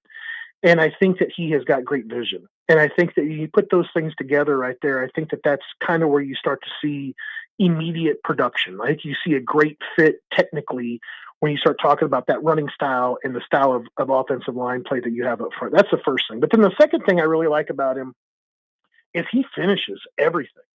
He doesn't dance around. Like if he's in the, if he's about ready to be gang tackled, and he's not the one going to be sitting there trying to get nifty with it and get a little east-west and give up some yardage trying to make a bigger play. He typically takes what he is given, and he usually carries that going forward. Now, why is that important? Because if you are a running back and you can put your offense in a situation where it's not 2nd and 6 or 2nd and 5, but actually it's like 2nd and 3, and you're getting that extra yardage kind of going into the next play call, I think you open up things for Holgerson's offense that, you wouldn't have necessarily at that 2nd and 5, 2nd and 6, because at that point right there, you're stuck trying to put yourself into more of a 3rd and manageable play call as opposed to trying to make a big play. You can dial up basically a play call that's not necessarily like throwaway, but like a little bit more risky, maybe not to complete if you're in that 2nd and 3 kind of play call part of your book. And I think that part is really, really important when it comes to Nebraska's offense. I think he's a tremendous fit. I think he's a tremendous fit for Nebraska's offense. I don't see a lot of reasons for him to have to come off the football field. He's going to obviously have to get a little bit more comfortable when it comes to pass blocking, but he's a great receiver. He's got big play capability when it comes to running the pill. So I think it's a really good get for Nebraska. Lastly, Luke Sorensen. Maybe Josh asked you about this last week, but I wanted to hear your take on him. He committed about a week ago, tight end out of the California area, and took offers. Chose Nebraska over Wisconsin, Ole Miss, UCLA, some other California schools as well. What do you think about him? Well, I'm going to drop with you who my comparison was for Sorensen, because I watched his film and I was like, oh yeah, I can definitely see like some comparisons here. And it was kind of it was an opponent that Nebraska played against in the 2000s. And my comparison for Luke Sorensen is Chris Cooley. Chris Cooley played for Utah State, obviously went on to have a great pro career with the Washington Redskins. But I think what I like about Sorensen is that he is capable of doing all the things. I think if there's a knock on him, it's that he doesn't have like prototypical size. He's a 6'4" guy. And everybody's like saying, well, that's not short. Well, it's not necessarily that length in which obviously guys kind of go out there and become like that pro style tight end. But I think he has a capability to play, both inline, and I think he can do basically your flex guy too. And Chris Cooley was 6'3". That's the part to remember, and he went out there, and I think the reason why I say that about Sorensen is that Cooley just did all the little things right. Yeah. And he could get in and step correctly and make a block, even though, the guy that he had to go block that play, he just knew, I'm not going to be asked to do this 50 times today. I'm going to get asked to do this twice. And I'm a critical part to the play's success. I have to make this block, or I have to do this thing, and it's going to require me to kind of get up for it a little bit. And I think that's the part that I see in Sorensen. I think Sorensen gets asked to do some difficult things that kind of push all the capabilities of his size and everything that he has, but he has great technique. And I think he has very, very solid hands. I think he can run all the routes. I think he can run the screens. I think he can run the outs. And then I think what I also liked about him is that he tends to understand like how coverage is. And when he has to sit down and split a cover two, he has a way of finding the pocket between the two zones and sits down there and can make great receptions. So I think he's a smart, very gritty tight end that's going to play at a couple different spots in the tight end room. Works for me. Bryan Munson from HuskerOnline.com. All right, Munson. Now the June swing has come and gone. I don't know if it gets any quieter, but probably a little bit after this month. Oh, my carpal tunnel is definitely flaring up right now, but nice. We'll try to make it through the weekend, and then we'll catch up next week, and maybe I'll be off my oxygen. Oh, sounds good, man. Talk to you later. Later, dude. Bryan Munson from HuskerOnline.com. Okay, so the entire time after he mentioned Chris Cooley, my brain went somewhere else. Josh, let's spend a minute on this. Okay. So when people talk about like their favorite YouTube videos, their favorite like kind of YouTube videos of all time, or it's basically the videos that you like grew up watching on repeat over and over and over again as a kid. For me, did you ever hear of a series called NFL Fantasy File? No, it doesn't ring a bell. No. So they would have these, and one of them that I specifically remember was Chris Cooley, and it's fake, but I wanted to believe that it's real. So the one with Chris Cooley was he showed up at like a half built, like the structure of the house was built, and he threw a guy a football on the other side of the room, and he was standing on the other side of a drywall. And the guy threw the football, and he punched through the wall and caught the football with one hand and then pulled it back through the wall. They had all sorts of these. I think they had one with like Brady where somebody threw a ball incredibly far or something like that. Somebody threw it through, a bunch of hoops that were miles, whatever. Like they did these unbelievable things because they were fake videos and unbelievable videos. But whenever I think of Chris Cooley, I think of NFL Fantasy File. I don't know why. Well, I mean, I guess I do know why. That's why right there. But I'm going to go to some more NFL Fantasy File videos now because those were great. If you want a YouTube rabbit hole, you go check those out. We love being sent down a rabbit hole. And then, so at the end of the video, like when they would do whatever bit they're doing, so Chris Cooley punches through the hole in the drywall, grabs a football, and then he turns to the camera and he says, "Pick me," like for your fantasy football team. Lawrence Maroney jumps through a car. That was a good one. Andre Johnson. What'd they have Andre Johnson do? Oh yeah, he threw a football, or he shot a football out of a jugs machine and then ran underneath it and caught it like 80 yards down the field or something like that. That was fantastic. Braylon Edwards had a bunch of catches with the blindfold on or something like that. Let's see. What they have Maurice Jones-Drew do here? Oh. He was buried in sand. Like these are just awesome guys from like 2007, right? Basically. Looks like Maurice Jones-Drew is buried in sand by children. And he says, "Hey, they say I'm explosive for my size. Watch out." He's buried all the way up to the head, and then he just escapes from it and is on his feet immediately. Check it out. NFL Fantasy Files, if you want a good YouTube rabbit hole. I got you guys covered. Appreciate that. Mindless internet things. Yeah, I got A you little covered. something to do this weekend. You bet. Yeah, there you go. On your time off, Josh. Yeah. Your time definitely will be off as well. All right, we'll take a quick break. Bryan Christopherson will join us on the other side. BC's been writing about all sorts of stuff. It's been a while since I talked to BC.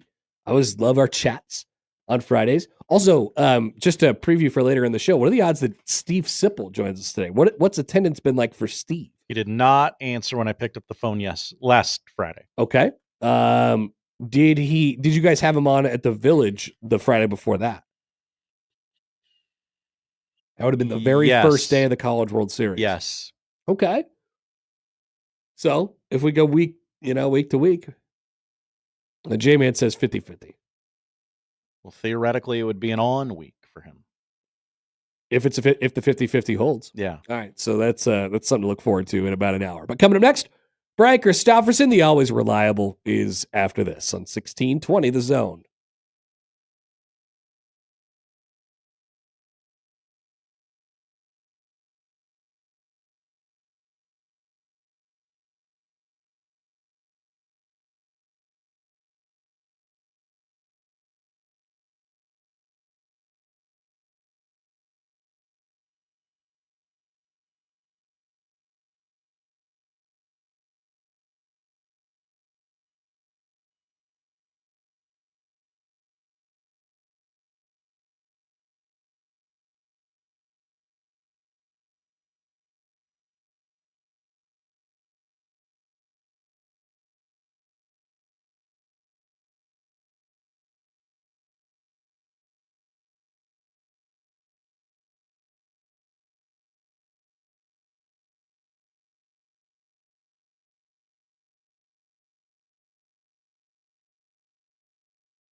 Hey, Brian.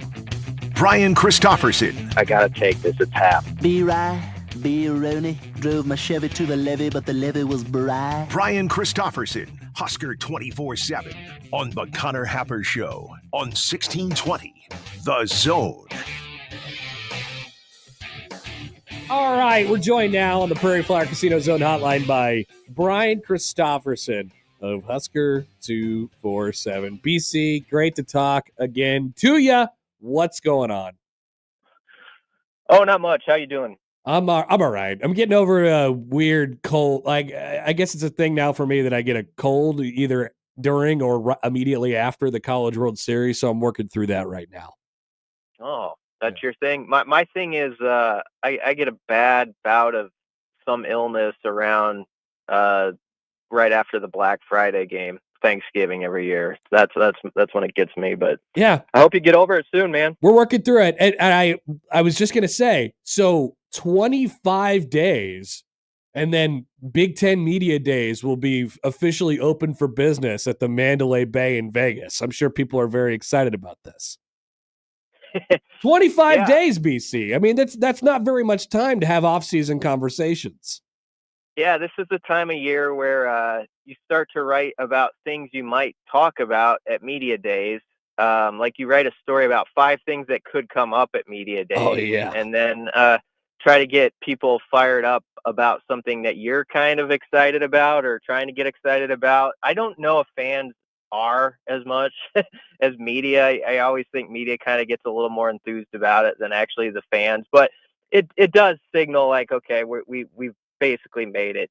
Let's pat ourselves on the back for getting through the long off season, especially this year where it feels like it's been more drudgery with some of the headlines with college football and the shaky ground. So it'll feel good to actually talk some ball out there. Hopefully we do talk ball, actually. Is it appropriate to start wondering who is going to represent Nebraska at Big Ten Media Days?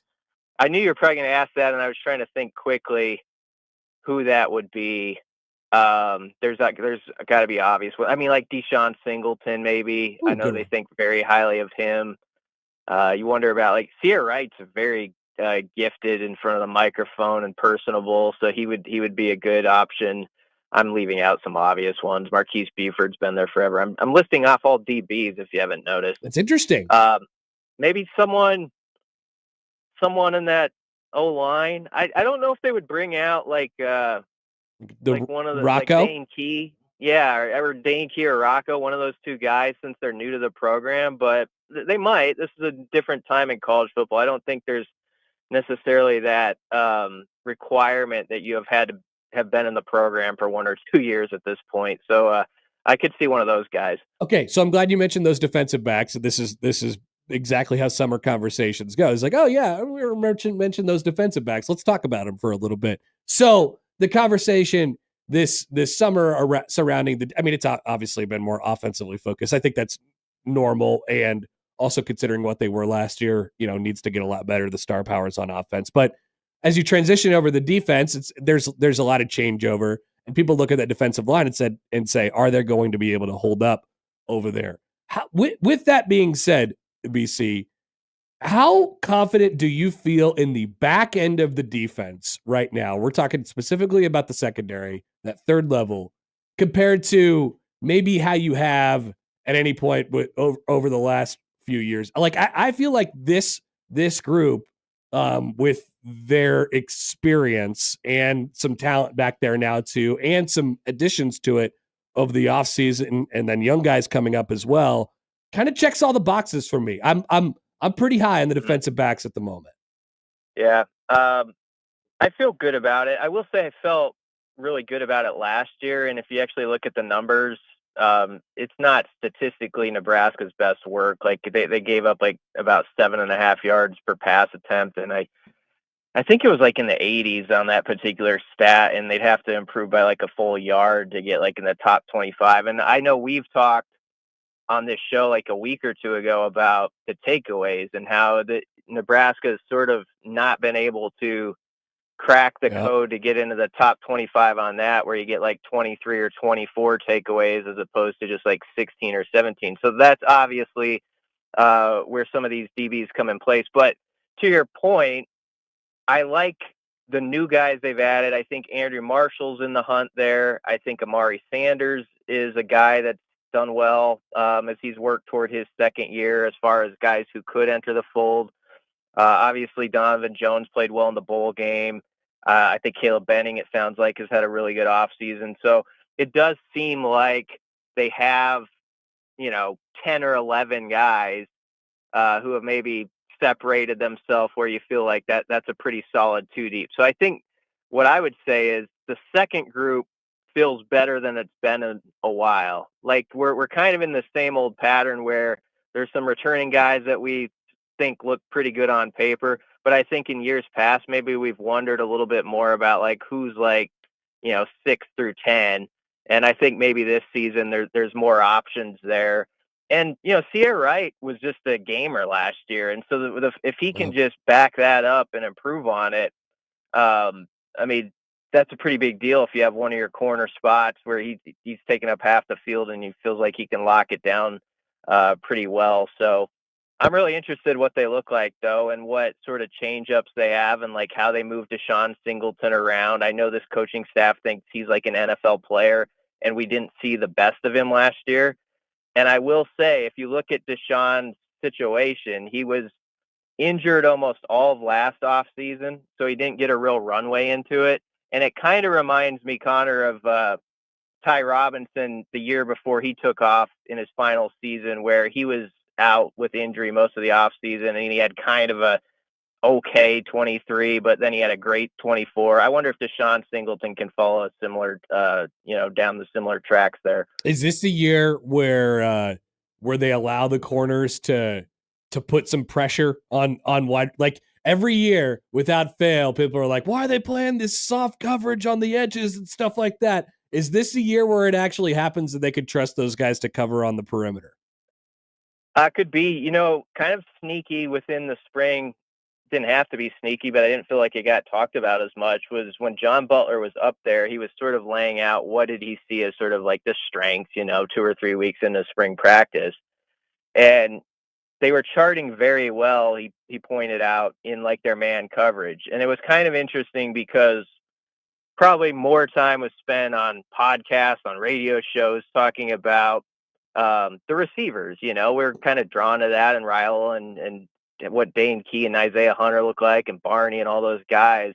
But it did sound like those DBs in coverage more than held their own throughout the spring, if not at times got the better of it. So that's something to keep in mind. You file that away as kind of interesting while everybody's kind of distracted by this thing over here or over there, and say, maybe they do have it a little bit where they're a little bit stronger in man coverage with some of their options this season. Yeah. Bryan Christopherson of Husker 247 is with us. Okay, BC, I saw you were over with basketball a little bit over the last couple of days, and so let's throw in a basketball question here.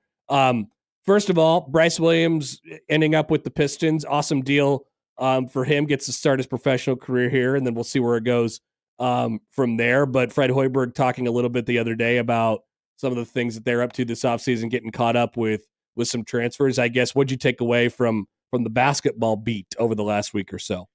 Yeah, I mean, it's so early on, but he does really feel like they've taken a good run at checking off that box of being a much better shooting team with just more options on the floor. And, one of the guys is Price Sanford, who happened to have a good day for Iowa against Nebraska, that final game of the regular season, when in the post game, Hoiberg was very specific about the fact we've got to have more shooters. We got to have more weapons. And he pointed out that at that moment, they did improve it through the crown, but they were like 100 3-pointers made last year behind the NCAA tournament team the year before. And so he does think they have some options there. I think it helps Connor Essegian. It takes a little pressure off his back as sort of the guy last year who was like, we went in every game. We're like, well, he's got to hit 3 of them, to give Nebraska a shot. And then if he had an off day, you didn't know who was going to pick up the slack necessarily. Rink Mass is tracking at a good timetable, it sounds like, so that's important. It's easy to sometimes forget. He was third team All Big Ten by the coaches. Coaches recognize what a tough scout he was and a tough matchup and how he changed the offense as a facilitator. But there's interesting guys like Oogie. I'll just call him Oogie. Oogie. The big man, the 6'11" guy. It sounds like he's got a good stroke and has really fit in. Leo Curtis, the true freshman, jumped off and has played well early on. He's going to play with the Iceland national team for a little bit here, but it's optimistic this time of year. It always is, but I do think on paper this should be a better shooting team.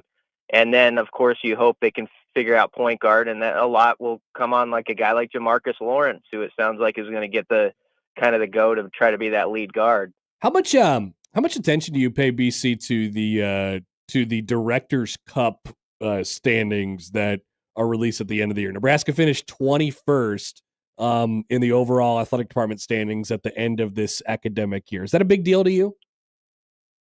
I don't pay real close attention to it, but I think it is very valid for Troy Dannon to point to it. Sometimes whenever things sort of go wrong with Husker athletics or a particular team, there is this sentiment that kind of goes over with a lot of people, things just kind of stink everywhere. It can kind of take over this negative thought. And then you actually step back from it. You're like, no, actually, wrestling had an amazing season. Volleyball did what they have been doing. There's programs that have been rising. And so when you see Nebraska have their best finish basically in the Big Ten Conference across the board, and you see even sports that honestly don't get the coverage, like men's tennis, making the NCAA tournament. I do think that means a lot to have just a well-rounded athletic department where you're seeing those successes and you're making every program have the aspiration or belief, why not us? Why can't Husker women's golf or tennis be in the NCAA tournament? You've got to have those type of coaches with that type of mindset, and hopefully it kind of feeds off each other. And so they're trending right. It is something that Troy Dannon is right to point a finger to, because it does look good on them. Bryan, enjoy your weekend. Good to talk as always, and we'll do it again next time. Yep, thanks. Bryan Christopherson, Husker 247. He's covering everything. By the way, all the beats. He's got all the beats, man. He follows all the beats. We'll talk about those Director Cup standings a little bit later on. Shout out to our guy Sam, Tweeter Sam, who's taking screenshots from all corners of the internet following this Fedor Zugic situation here. Yeah, he's locked in. Apparently, our close personal friend Frank Caliendo has commented on a Fedor Zugic Instagram post. Whoa. You ready for that? Do we need to text it? Frank Caliendo commented on Fedor's picture and said, "I did my job. You're back." That's right. Incredible. Hashtag thank you, Frank. Thank you, Frank. Thank you, Frank. He'll need to find a new boss baby for this year, or come up with a good nickname That for somebody could be else. a title that he gives someone every year. Yeah, you're the Stephen Ashworth Memorial Boss Baby. Yeah. Could be fun. All right, coming up next, Josh will bring you the oddest of the odd in the odd news on 1620 The Zone. The Connor Happer Show. Follow us on Twitter @Happer Show for all the latest news and views. We may even say something interesting once in a while. Unlikely. Really, guys?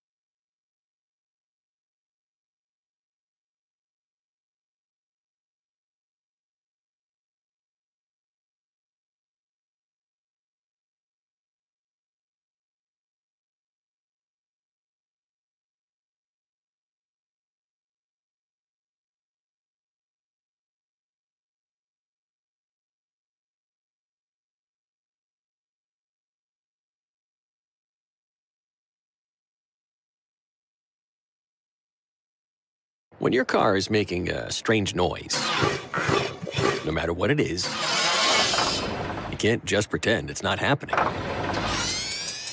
That's an interesting.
And now we've reached the point in the show where Josh Odson reads the peculiar, the bizarre, the comical, the odd news with Odd Son. Odd news, Odd Son. See what we did there? The odd news with Oddson. Josh, how many people are hitting them fireworks around your abode over the last couple days? Just a couple. There were some big ones. Yeah. I want to say it was like a week ago. It was either last Friday or Saturday. There must have been a big show or something, but I'm like, it was June 20 or 21st. I'm like, what is going on? Just want to remind you, if you're lighting off fireworks. Are you a knock? You're in the middle of the day on a Thursday, 2 weeks before the 4th of July. You're a damned rube. Josh, a damned rube. Yeah. Yeah. Middle of the day is a bad time. But what about like 10 o'clock at night? Don't love it as someone with a child. So the problem is, Josh, that you just don't like when people light off fireworks that aren't you. Just say it. Oh, I don't light them off. You don't light off. You don't like fireworks, period. It's not that. Right. I like professional fireworks. You don't like amateur fireworks shows. Yes. Interesting. Yes. What about snakes and sparklers? Yeah, go for it. Knock yourself out, kids. Okay. Have fun. The tanks and the little poop snakes. You like those suckers? I don't like them, but they don't bother me. I love smoke bombs. But when the guy is in his driveway wearing a tank top with a cigarette dancing on his lip, and he's got a beer in a koozie in his hand. He uses the cigarette as his punk. Yeah, and he's got a beer in the back of his shorts as well, just on the ready. Only in America, baby. That guy sucks. That's what I'm talking about. Yeah. One day a year, we could all be that guy. Yes. One day a year, Josh. The 2nd, the 3rd, the 4th, that's fine. Do it then. We remind you, because I was just talking to President C. So he's going to join us next week. Oh, wow. The Storm Chasers are home on the 4th of July. Any illustrious guests going to be there, Connor? I don't know. I'll be there. That's the one I was talking about. I will be there in the flesh. I had a conversation with Marty about this. Oh, is he mad at me still? Well, he knows that your celebrity is growing. I'm just busy. I'm just very busy. You just caught me at a bad time. That's all. And we'll be there the 8th. and the Connor Happer show will be there against Toledo. The Mud Hens. Yep. All right. So we'll talk to presidency next week. Fireworks. Get excited, everyone. Josh, what do we have today? Well, the Oklahoma City Thunder won the NBA Finals. Yes. People forget. Yes, they had several big buses. Yes. But in the locker room during the celebration, some stories are finally coming out. Elmer Fudd was recently on, where was this? He was talking with TMZ Sports. Elmer Fudd? Who's this? Alex Caruso. That's what I call him because he looks like Elmer Fudd in Space Jam. Yeah, just because he has a lot of skin. All right? He's bald, man. He does have a lot of skin. There's no need to make fun of him. Who said that was an insult? I happen to love Elmer Fudd. Okay. He assured TMZ Sports that next time the Thunder squad are in position to pop some champagne, the players on the Thunder roster will know what to do. You see, their children on the Oklahoma City roster, none of them knew how to pop a champagne bottle except for Alex Caruso. He had to teach everyone. I did notice that the celebration was awfully, and this is probably because it was kind of a stinker of a game and the Halliburton thing happened, but it was a very muted celebration for these children. They had all those beers left over because there most was of them so many don't drink. beers left over. Yeah. I mean, I wouldn't even care. I would just be shaking everything. I would get a poncho on. I would get the cool ski glasses on. Yep. I'd just be shaking everything up I could possibly find and spraying everyone I could see. Yeah, you don't have to drink. Hey, what's up, media person? Just dumping beer down their gullets. Hey, Joel, remember when you wrote in October that I was Honk, washed? honk.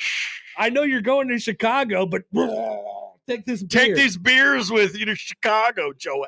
Exactly. I would be absolutely ripping everyone. But no, those guys didn't look like they're all business. They look like they know how to have fun. Yeah. We go to New York for story number 2. The Yankees. Are you familiar with the New York Yankees? Yes. Are you familiar with She must play for the Yankees. Are you familiar with the hit NBC sitcom Seinfeld? Yes. Well, the two Jerry likes the Mets. That's true. They are marrying each other, so to speak, as the Yankees will have a Seinfeld bobblehead night on Seinfeld night, August 21st. Well, wouldn't they be? Will it be Jerry or will it be George? It will be George. It should be George. George worked for the Yankees. I believe this is a bobblehead. Yeah, there it is. Okay, it is a bobblehead. Do you remember the episode in season 8 titled "The Nap," when George began taking a midday nap under his desk? Yes, that is what the bobblehead will look like. Cool. For the New York Yankees on August 21st when they take on the Boston Red Sox. The first 18,000 fans will get a George Costanza sleeping under his desk bobblehead. That's awesome. That's a good bit. Mm-hmm. I'm cool with that. I love a good nap. Sometimes it's the only thing getting me out of bed in the morning. Yeah. Is the quote. Yeah. That's good. Yeah. Good bit. You'd have to. So what was it called? The Nap? The Nap. Yes. Now let's just see what else happened in this episode. Oh yeah. What was the B story? There's like 4 different things, right, that happen. Elaine's boyfriend gets her an ergonomic mattress. Oh yeah. Jerry has his kitchen redesigned by a contractor who annoys him by asking for his preference on every aspect. Is this when they screwed up the wall? Yeah. And the door wouldn't open all the way? I think so, yeah. George takes naps under his desk at work. And Larry David returned as recurring character George Steinbrenner, whom he would play in 2 other episodes near the end. Wow, he only showed up as Steinbrenner 3 times in the whole show? Oh. No. That's surprising. Gotta have more chicken in the office. George. Genius. I'm gonna get my people on this. Pretty good. Finally, in the odd news today, we go to Spain, where a routine seatbelt stop turned into an ambush when a 70-year-old beekeeper in Spain sicked his bees on 2 traffic officers. The bees! Save yourselves! The incident happened just after 1 o'clock Friday on a highway. Police say they pulled over a van for erratic driving. Noticed the man behind the wheel wasn't wearing a seatbelt.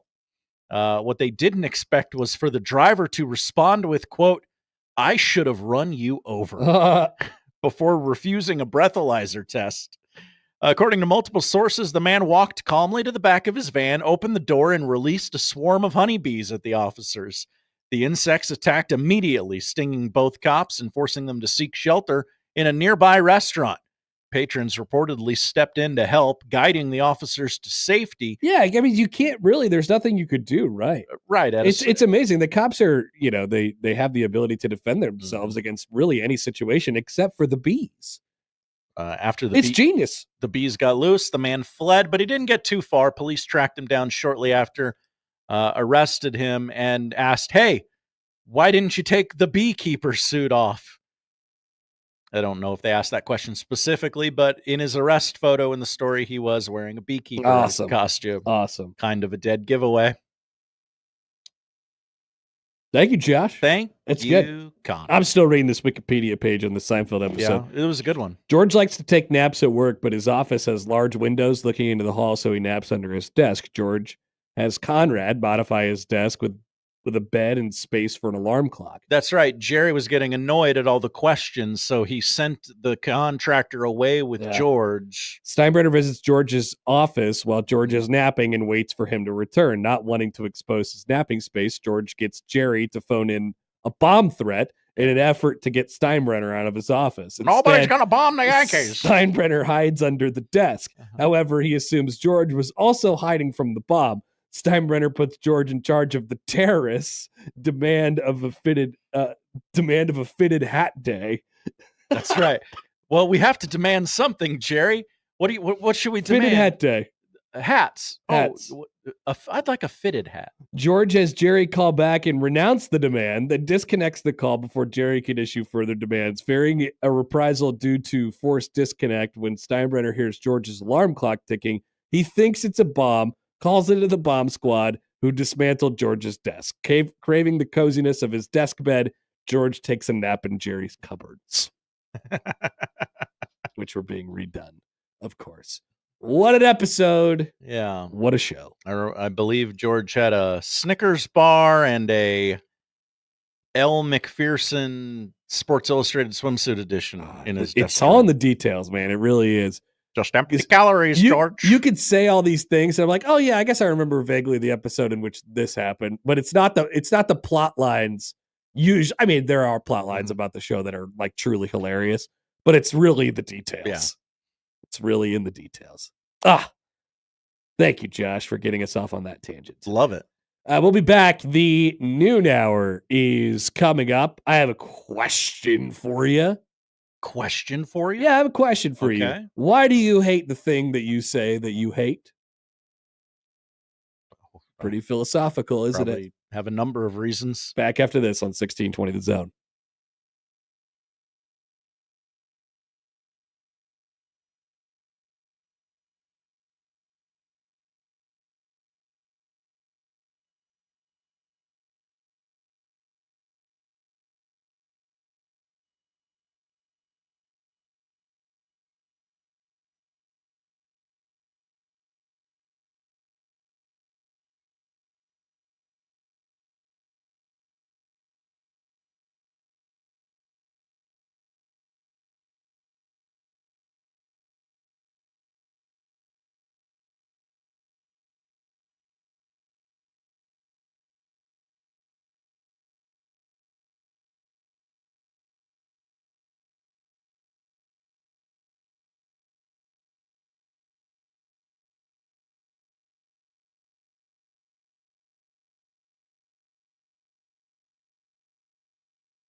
He gives you the latest sports news, interviews, and life-changing commentary with a smile on his face. Because he wears those ticklish underpants. Let's get back to the Connor Happer Show on 1620 The Zone. We are back, folks. And we're halfway through the show, and I don't feel like I am going to die.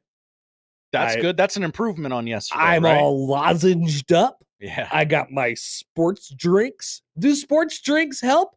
I don't know. People drink them when they're sick. You need electrolytes. That's what people always say. Does it actually work? Or are you better off just drinking water? Hell if I know. Probably water.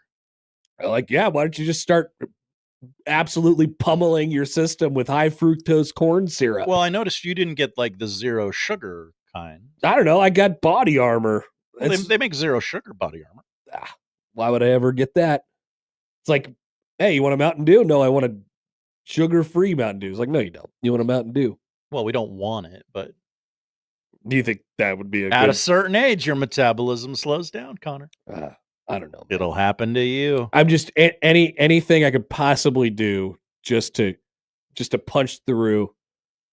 It's probably going to linger a couple more days. We'll punch through this wall, and then we'll be back just in time for me to wear my bro tanks and play Toby Keith and say America on the 4th of July. America. Or no, America. America. Yes. Oh, hey, great. Okay. What? You got some breaking news? You just want to produce a show over the air? What do we got? Somebody joining us? Yep. George Shea?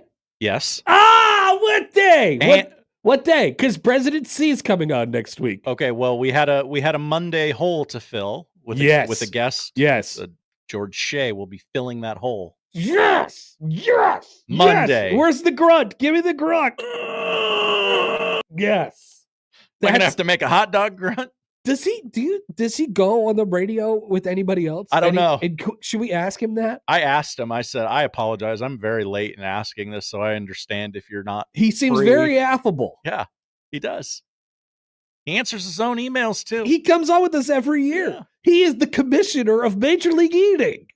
And we get him on exclusive. We got him. Every year. And guess what? It's a huge year. Jaws is back. He's back. Folks. We didn't abandon George in his time of need, and I think he remembered that. No, we did. It's like these guys had me on when Joey Chestnut wasn't even in that thing. These guys are real. We're real ones. That's right. We are real ones of the eating community. All right. So welcome back. Noon hour here on the Connor Happer Show. So I was reading Stuart Mandel's mailbag. Brag, as Josh would usually say whenever I read something. So what, you're reading? I guess you're cool. So there was a question in here, and it read as follows. Not much of a, well, I guess it ends up being a question. It was from James E. J. Whatever. James E. J. Yeah. Okay. It says, I feel awful for the fans who are living through this era of college football. When the media gathers at the local watering hole, is there any sense that maybe the fans shouldn't have known better, but that the media should have with NIL and expanding the playoff? Basically, he's saying, like, this sport is under serious, we're undergoing serious problems right now because of NIL and expanding the playoffs. And Stuart Mandel went through all these things and, talking about how this has been, this has kind of been coming for a long time. So the idea was how college football is bad right now because of the paying of the players and the playoff, which is not the reason I think college football is bad. So I just want to get this straight because it's a very common refrain these days, Josh. People say, well, college football sucks now. College football is bad now. It's the only thing John Bishop can talk about. It's certainly the only thing that we talk about during the summer, right? Oh, this thing is so messed up. I want to be very clear here. This is not the reason I think college football sucks now. This is not the reason. I do not care.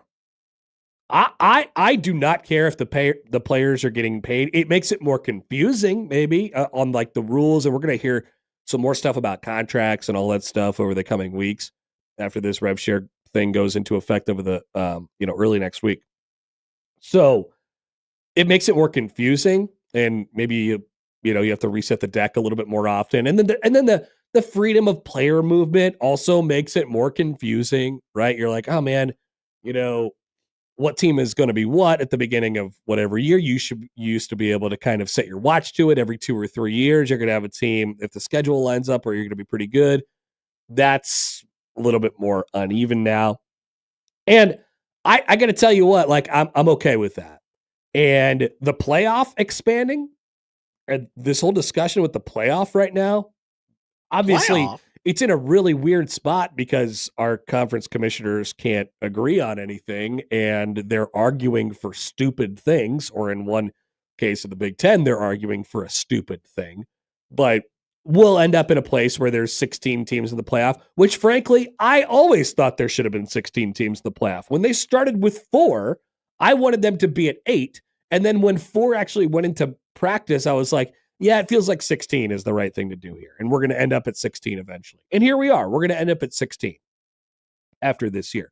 However they do it, it'll probably be stupid. I'll probably be mad at it. But I don't resent college football for it. Here's why I resent college football. The single most impactful thing that has made college football worse for me does not have anything to do with any of that stuff. It's conference realignment. Conference realignment blew this whole thing. It's not even remotely close for me. Conference realignment is responsible for sucking the soul of college football. It has not been fun, and it has not been cool for anybody. And everyone says it's like, oh, well, or people will say, well, you're a Nebraska fan. Of course, it hasn't been fun or cool for you. It hasn't really worked out for them.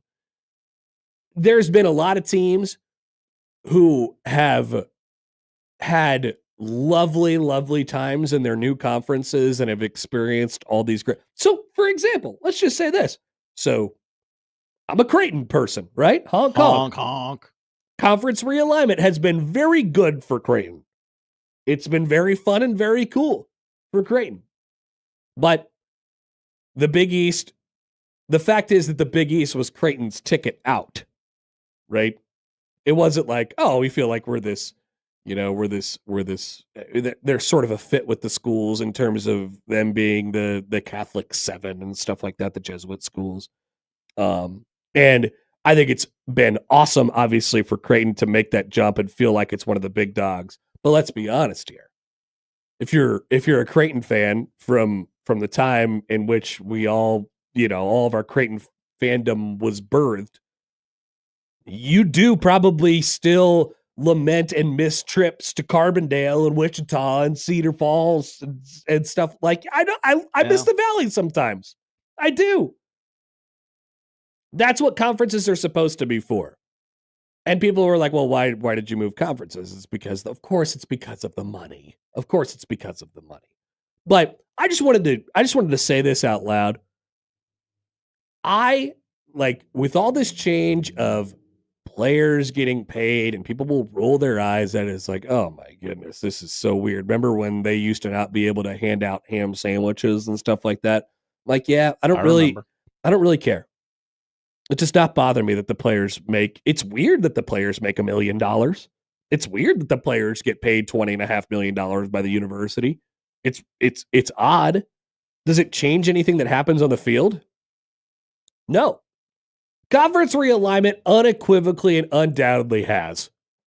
It has changed things, how things have happened on the field. Obviously, we're looking at it from a local fan perspective. You're looking at it from a Nebraska fan perspective. Their entire schedule is different. And I think it's Nebraska to become one with the Big Ten, not only because they haven't been winning, but also because it just takes a lot of time. I mean, we're coming up on 14 years. And at the start of next week, it will be 14 years since Nebraska's been in the Big Ten. Wow. And it still barely feels like home. And now that the conference has added 100 more teams, and Rutgers and Maryland and Oregon and UCLA and USC and Washington are all here, it feels even more weird as you go along. The only way to create this sort of bond, I think, is, I mean, there's a couple different ways. You do it from a regional standpoint. Obviously, that's the way the conferences used to be. Like-minded schools, they become familiar with each other over time. And then the second thing is just that. It just happens over a really long period of time. So the more you change things, the more it loses its kind of heart.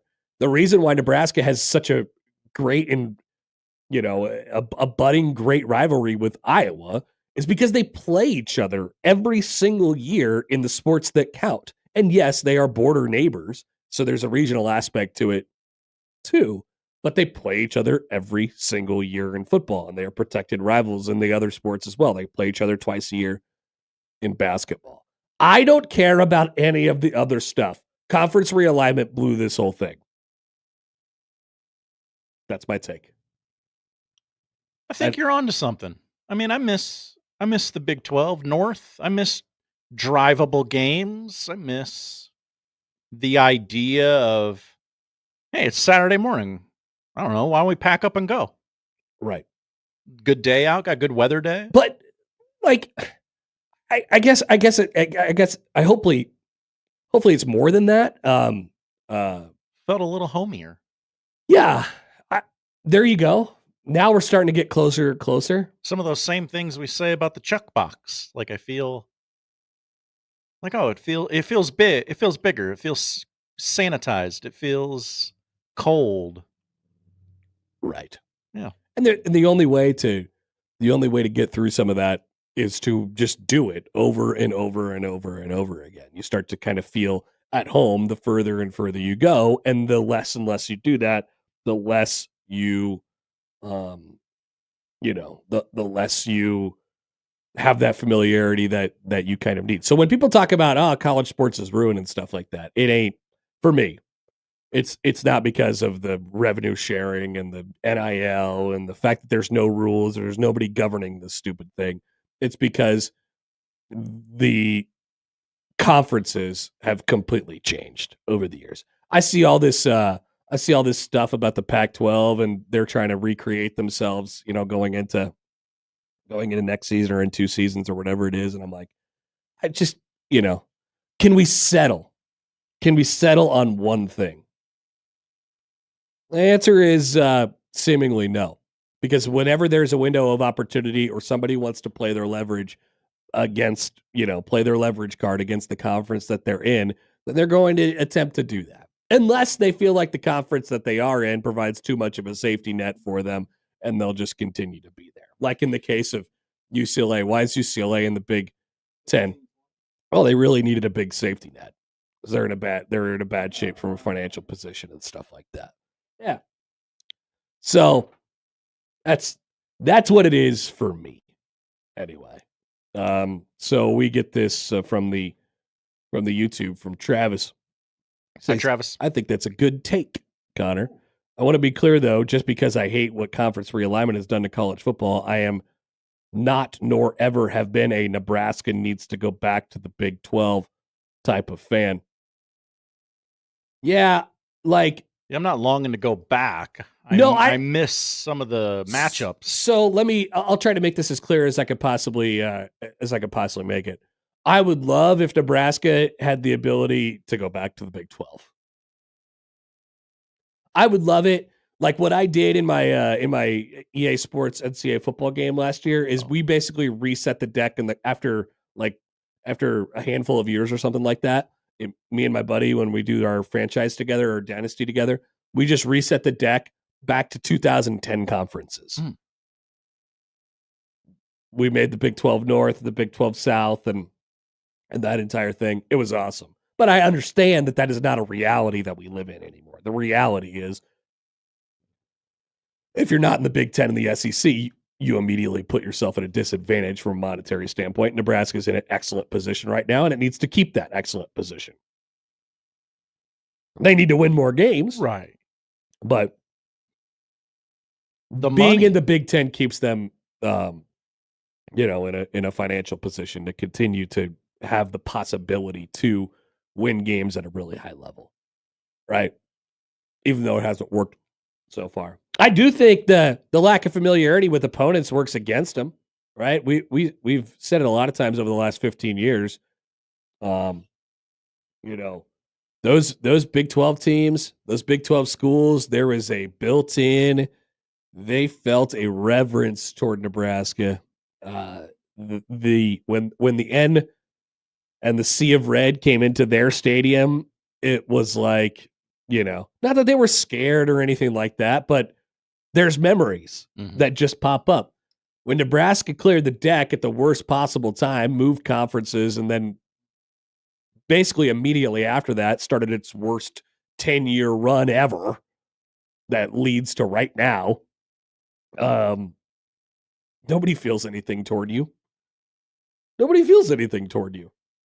With the exception of the fan base being mildly annoying on the internet, because they're there and they remember the things that, it gets kind of swatted away. There's no emotional attachment to Nebraska. I think that really does hurt them. How much? How many games does it cost them over the decade, over the 14 years? I don't know, but like that's what I'm thinking about. And it's not just Nebraska either. Like it's a global piece of the sport. I not only can't tell who's in what conference or who's going where or who's on what TV network or anything like that. It's just, I really feel like it should all be from a regional perspective. And I thought that's what college athletics had going for it. And that doesn't exist anymore. And not to mention, it has seriously hurt these other sports that aren't football in terms of a travel, perspective. Hey, Wisconsin, let's mix it up. Let's have some fun together. I'm sorry, who are you? We don't think of you. Right. Pretty much. I don't think of Washington ever. I don't. Do you ever think of Washington? Poll question. All right, to the phones here on the Prairie Flyer Casino Zone hotline. Here's Andrew. Andrew, thanks for calling. What's up? How are you guys doing? Pretty good. The Missouri Valley in the day that Creighton was in there, Wichita State and Southern Illinois, there was a true hatred towards each other. And you just don't feel that kind of rivalry anymore. And let me tell you, in those days, those games were underrated on how good they were. It may have been the Missouri Valley, but you had Wichita State and you had Southern Illinois. They truly did not like Creighton or vice versa. Mm-hmm. And I agree with you. You don't have that feel. Unfortunately, yeah. Go ahead. Keep going, Andrew. Like when you go to the Big East has been great for Creighton. It's been wonderful, and it's really put them on the map. But you just don't feel that. Maybe if you go to the Missouri Valley, maybe if you go to the Big East tournament and see how crappy Connecticut fans are going over that. But you don't have that with the coaches like you had. They called the Southern Illinois coach rerun. You had Greg Marshall. You had all this stuff, and it was really great games in the day. But they've moved on to greener pastures. But let's not forget those small. You kind of yearn for games like that now. I do too. Yeah, I'm totally with you. You know? Yeah. Thanks for the call, Andrew. Appreciate it. Yeah, I mean, I do. I want to feel something toward the opponent. I don't hate anyone in the Big East the way I hate it Wichita State and Greg Marshall. Maybe you're starting to feel that a little bit. And Creighton's an interesting example because Creighton has actually had success. I mean, they've been one of the more successful programs since the Big East remade itself in 2013-14. They've been at the top of the conference basically every year except for the one. So they've had success. And so I think that relationship, or I should say the league's relationship with Creighton to the other schools' relationship with Creighton is like developing maybe at a faster rate than Nebraska's with the rest of the Big Ten is in football. But still, it's just so hard to forget about, 50, 60, 80, 100 years of that history that kind of goes away. Now, I'm willing to admit maybe I'm just nostalgic. I like those. I miss those times. At the same time, it was a lot different, and I understand everything's a lot shinier now simply because those schools are in the conferences that they're in. Each of the schools around here has leveled up over the last 15 years in terms of what has been put into their programs, the conferences that they're in, and the standings, and the things that they have accomplished generally as well. I guess with the exception of Nebraska, they haven't, accomplished more since being in the Big Ten. But they certainly have more resources to be able to do the things that they're able to do. Creighton, same thing. Omaha, same thing. Right? But if you're looking for the resentment part from me, that's where it comes from. So here we go. From the text line, from the 760. Oh, this is the guy that gets mad at me. I don't know what I did this time. Connor, keep it up. Throw shade at Nebraska like you do every day. What? I'm lamenting. I'm lamenting Nebraska not being in a more I don't know. I don't think it's really arguable that Nebraska hasn't been very good since they've been in the Big Ten Conference. There is more bad than good over this period of time. Yeah. What are we talking about? I'm not sure. I'm not sure what tipped this person off in terms of that.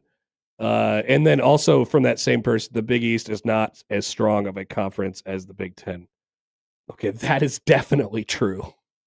I'm not sure what this person is yelling at. I'm sorry. Pedro writes in. Well, you guys really hear what you want to hear, don't you? Yeah, they do. Hi, guys. I feel Pedro. the UConn game and the Providence game are starting to be the hate-filled games. Screw them. Yeah, the UConn games are starting to get hot a little bit. Mm-hmm. But remember, the games at the beginning, like when Creighton moved to the Big East, like it felt like every game. I mean, because Marquette was here on New Year's Eve for the first time, and that game, ended at midnight or whatever it was, and Villanova was here for the first time, and that's a really, really successful program. So it was all special like that first time around. Remember how the crowds were huge, and Creighton was at a level of unprecedented success. When Nebraska joined the Big Ten, it was the same thing. That first or second year, I remember all those home games thinking, this is really weird, but this is awesome. Ohio State is here. I know they were down that year, and Joe Bowserman threw it into the stands 50 times, but man, Ohio State is here. It's Ohio State. And that was Ohio State like pre-Urban Meyer, but it's just like Ohio, it's different, and it was unique, and that's what made it cool at first. And then ultimately, this is forever now. And with the Ohio States of the world come the the Indianas of the world is too. Sorry, no shade toward my friends in Indiana, because I know they take offense to everything. Shade. Oh, I'm a shade thrower. The shade man, Connor Happer. I'm a shade thrower. But that's all. I'm not mad about anything else except for conference realignment. If you ever want to get me going, let's talk about conference realignment and how it ruined college football for a while. Everything else I'm cool with. You can transfer portal as much as you want. You can NIL as much as you want. You can rev share all the way until your lips turn blue. Teach me about clean burning ethanol. You could do whatever you want. Wear a jersey that looks a lot like the Nebraska jersey, but isn't the Nebraska jersey. Exactly. Do as many television commercials. It's all fine to me. It's different. It's weird, but ultimately, I don't think it really makes a difference on how I consume the sport. It makes a difference in how I consume the sport. The fact that nobody's in the right conference anymore, and it's going to bother me for the rest of time. I don't see it changing. I don't know, or maybe in 50 years, look back, it's like, oh, okay, this is fine now. We got enough history because, but think about it. Nebraska's in an 18-team conference. How many, by the time 2040 rolls around, how many times will have Nebraska played Penn State? They will have been in the conference for 30 years. How many times will they have played Penn State? 12? You know what I mean? Just don't bring back division. They bring back old conferences. All right, Steve Sipple, I'm sure would. I don't know. Maybe he shares my thoughts on this, or maybe he's evolved. We'll give him a ring, see if he answers. Coming up on 1620 The Zone.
Steve Sipple, The conversation gets even more uncomfortable, okay? Omaha! Steve Sipple on the Connor Happer Show on 1620 The Zone. Wow, it's been a while since we've chatted, or since I've chatted anyway, with Steve Sipple from HuskerOnline.com, who joins us now via the Prairie Flower Casino Zone Hotline. Sipple, hello. Yeah, seemingly forever that we've chatted. Yes, I'm sure you enjoyed the College World Series. Hey, Happer, I'm going to tell you something right now. I did. I probably as much. I mean, that's sort of a false narrative that I think a lot of people get thrown into that narrative that they don't enjoy it. And I did. I really enjoyed it. Wow. I enjoyed a lot of it. Enjoyed even the games I didn't see, just following it, culminating with the embarrassment of Coastal Carolina in the final. I mean, what a horrible look for that program. Wow. But I enjoyed the totality of it quite a bit. And you're a Lincoln guy, and Lincoln guys hate the College World Series. Not all And I'd say there's other guys like me that, I mean, I will say this. Thank you for your work. I enjoy your work. I enjoy the team up there. You guys do a great job, Bishop. I love listening to Bishop. He's great. So I end up, everybody drives around a lot, and I've caught a lot on the radio. But I think the TV broadcasts are marvelous. Marvelous. The no-hitter was marvelous.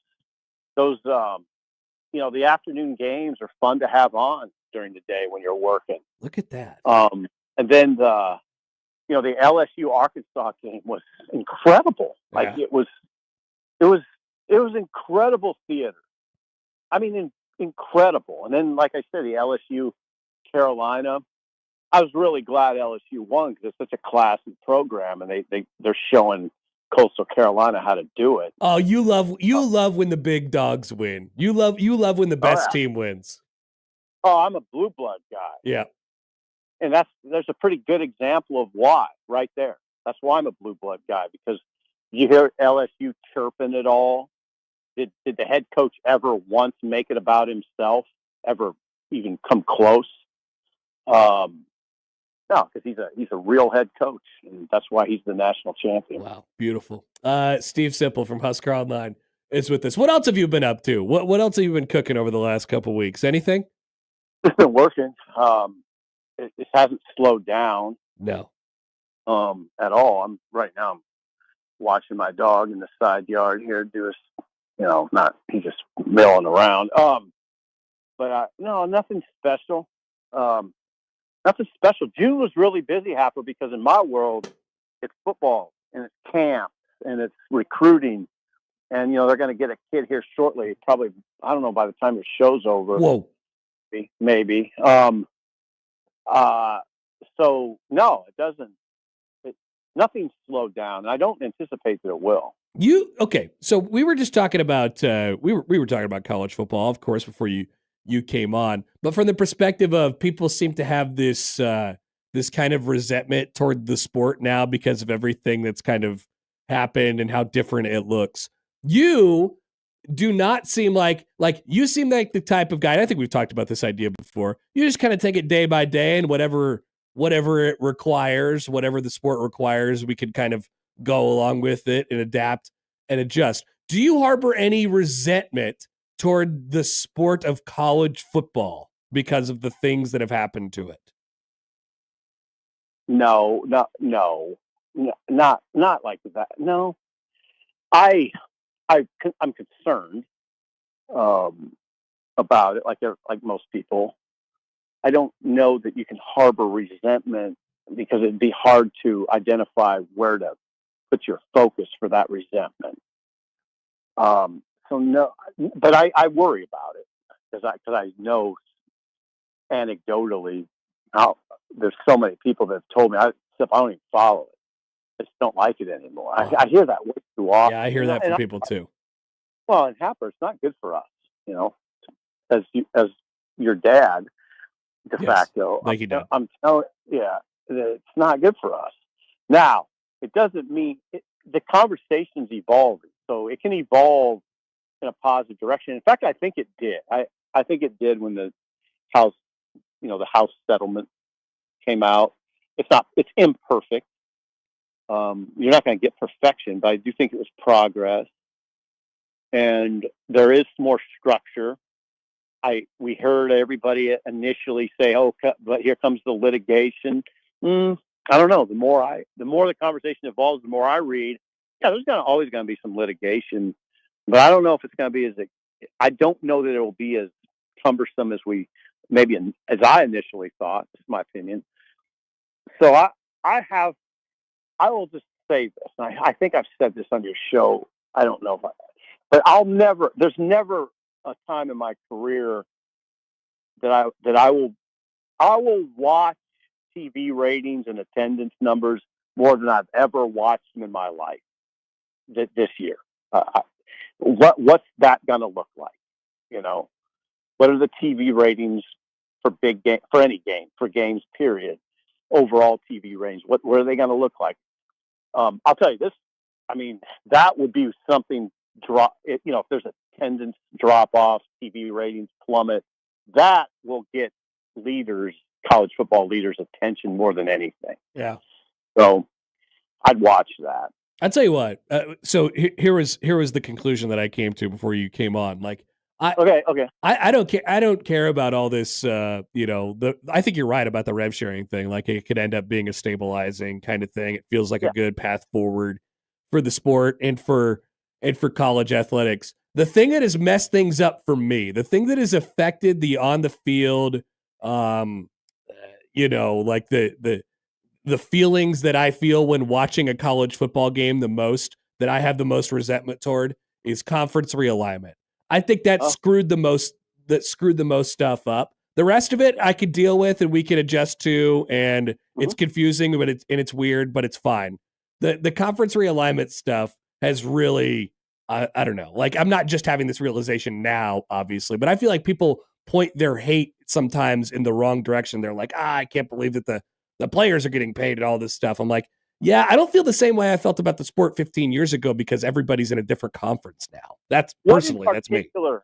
What in particular about realignment bothers you? I liked when we had regional conferences with rivalries that were old and that were storied, and you play the same 6 teams every year for 50 straight years. I don't like the fact that we have that Nebraska's in an 18-team conference now. And like we were just talking about it, if you turn the calendar ahead to like 2040, how many times will Nebraska have played Penn State over 30 years in the league? Like 12, 15, something like that. It just doesn't feel like it. That doesn't feel right to me. I raised you well. That's right, Sip. That was I couldn't agree more with everything you just said. I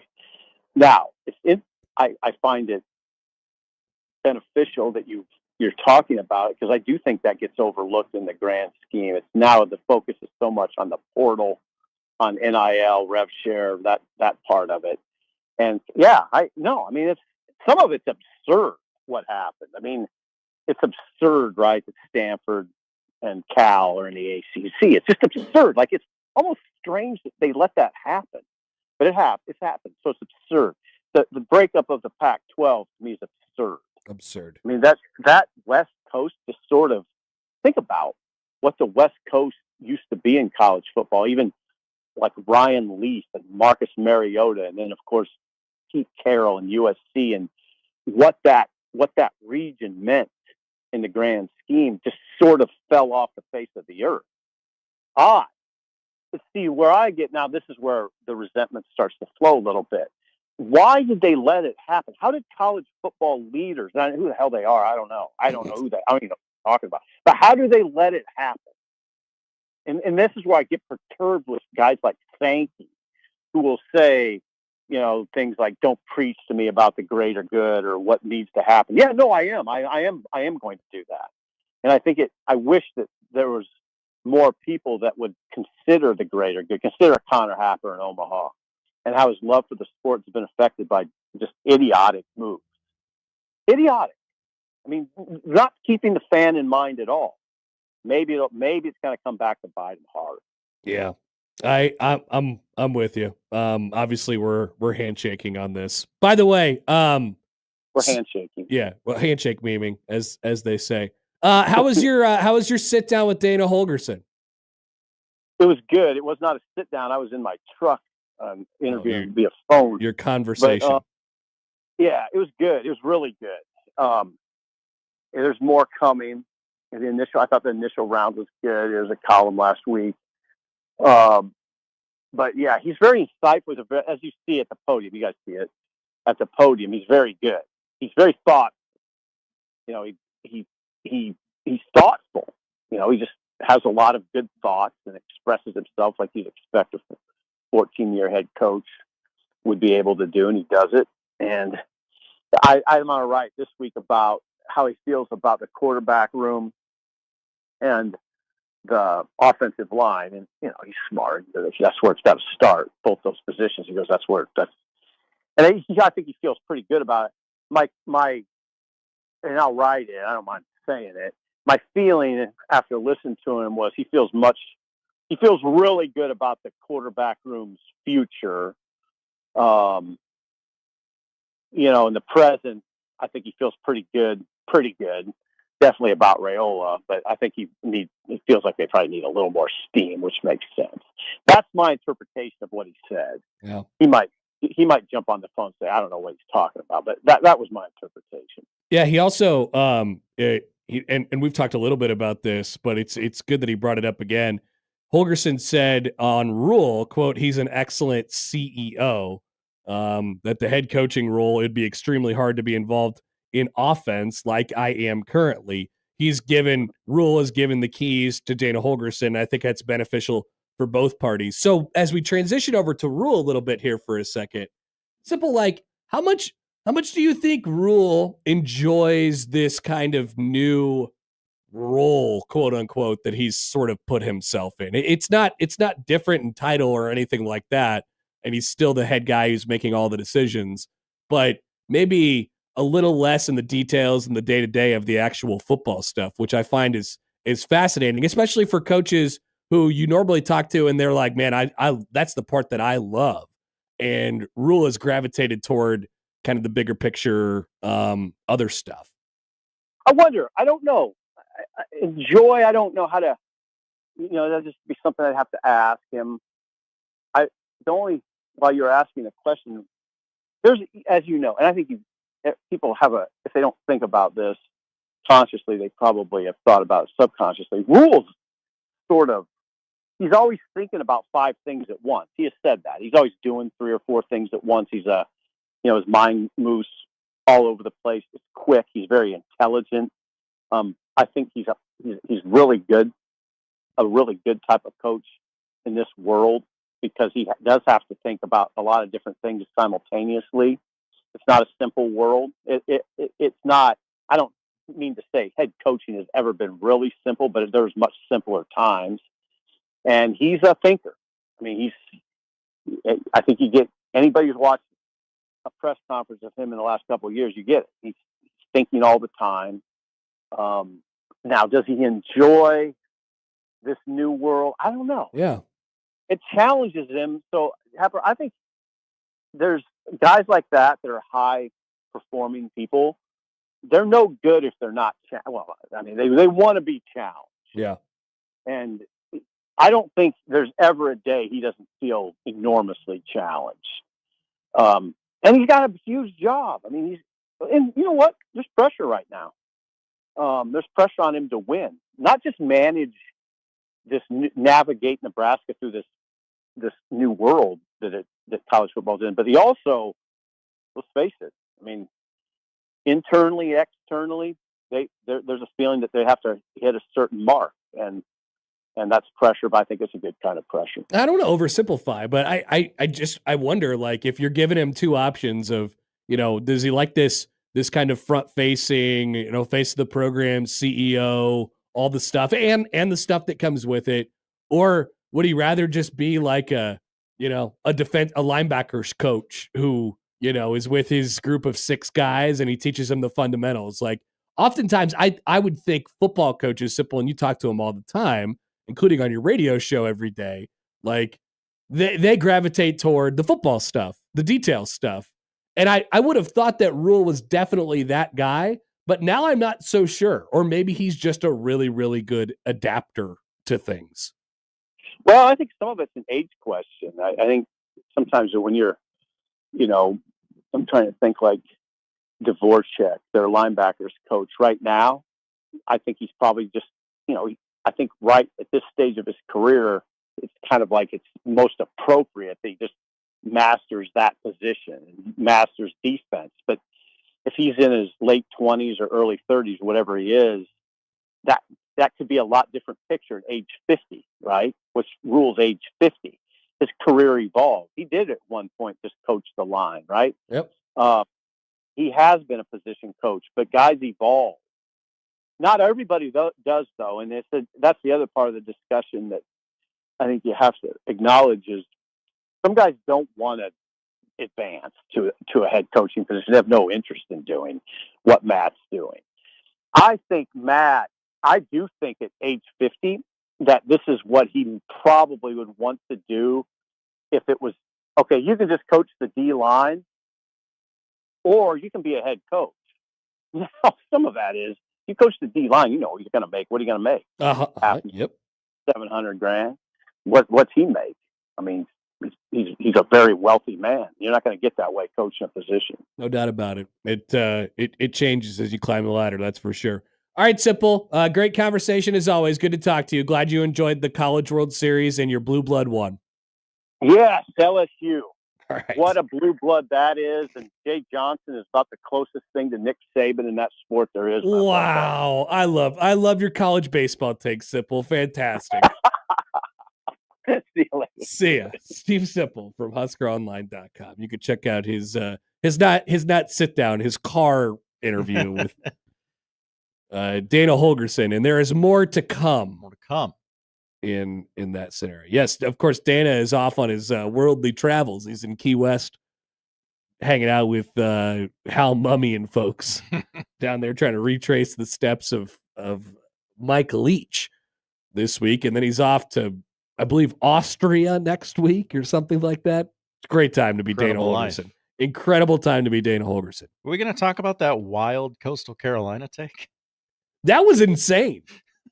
I didn't feel like it was that out of, like, just out there embarrassing himself. What? I was going to push him on it, and then I felt like it would have taken over the entire interview. It would have. You made the right call by not. Yeah, but I was gonna push it, like, hey, the umpire was kind of. I would like to pick on that. He may have been a little quick on the trigger, Sipple. Everyone who covers the sport of baseball called him out on social media by saying he was too quick. Yep. But I knew where Sipple was going because he loves siding with the blue bloods. Big dog. He loves when the biggest, baddest, and best teams win. He hates it when they get beat by the little plucky underdogs who disrespect the game, or have too much fun and stuff like that. I love it. Weird that a storyteller would hate the story. He thinks the story is the other side. Oh, okay. The story is not David, it's Goliath. Okay. Watch out. All right. All right, we'll be back. Round out the noon hour after this on 1620 The Zone.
Well, Josh, a couple hours ago, nothing's been made official yet, but have you ever heard the phrase Instagram official? I have. It used to be Facebook official. Yeah. Now it's Instagram official. The kids have shifted. This is from Fedor Zugic on Instagram, who 2 hours ago said, "Run it back, #year 2." And put 2 pictures of himself on Instagram. Instagram captions are a big deal nowadays for the children. We really break them down. But this one's pretty simple. Run it back, #year 2. There had been a question about Fedor's eligibility. At some point, I mean, Coach McDermott kind of made it seem like a lost cause almost. Yeah. Like, I don't know, maybe we could try one more thing and we'll see if it works, but I wouldn't get your hopes up. That's basically how it sounded as of a few weeks ago. And there was an outpouring of GIFs on the social media about Fedor being back and things like that.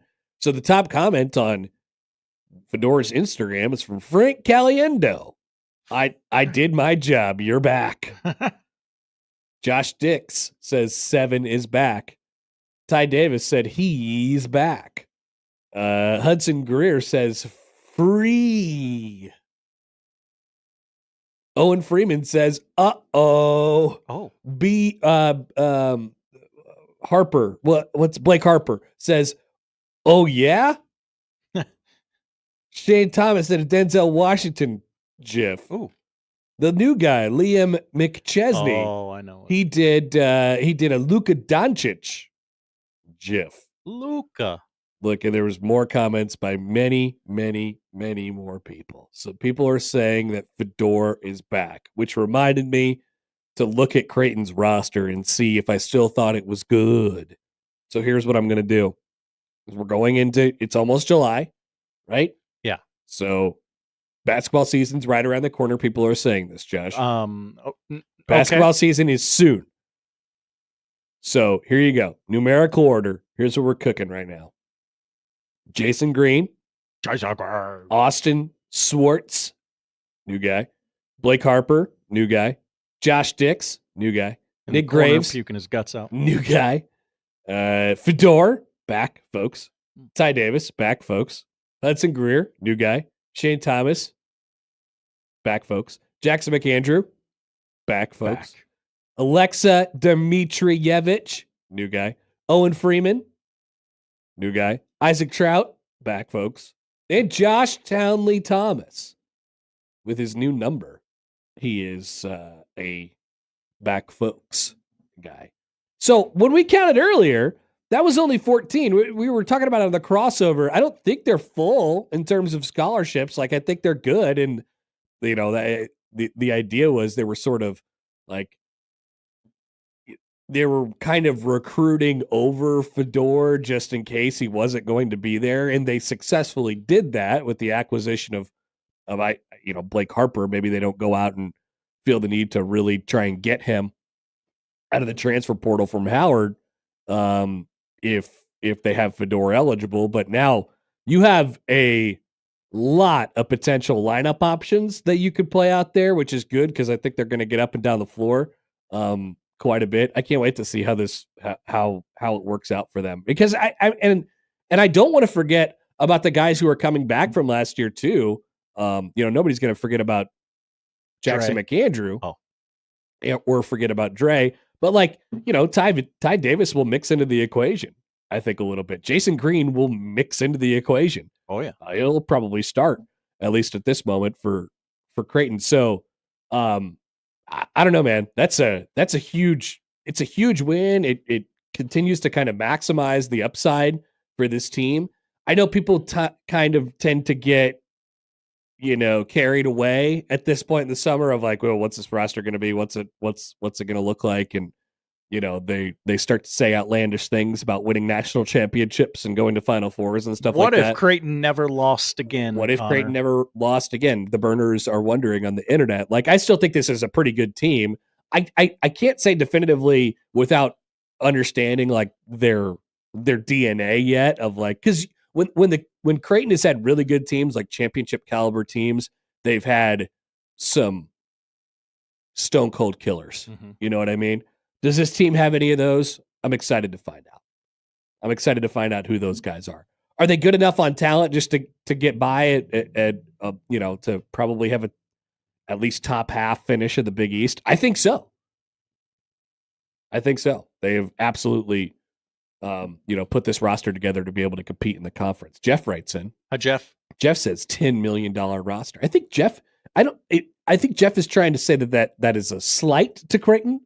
I'm not sure how. Oh, sue me. They spent a lot of money on their roster like every big dog in college basketball does. Yeah, that sounds dope. Yeah. Sick. We're one of the big dogs? Amazing. Akina writes in. Akina. Loving this new segment. Happer reads Instagram comments. Oh, I got plenty of those. Yeah. I could do that as much as you want. Absolutely. Okay. Chris writes in on YouTube. Hi, Chris. Need a new Bishop drop of Fedora. Well, we do have some Fedora drops, I guess. Well, where's my mouse here? What are we looking for here? We got Fedora. Steven Ashford. And then we have this.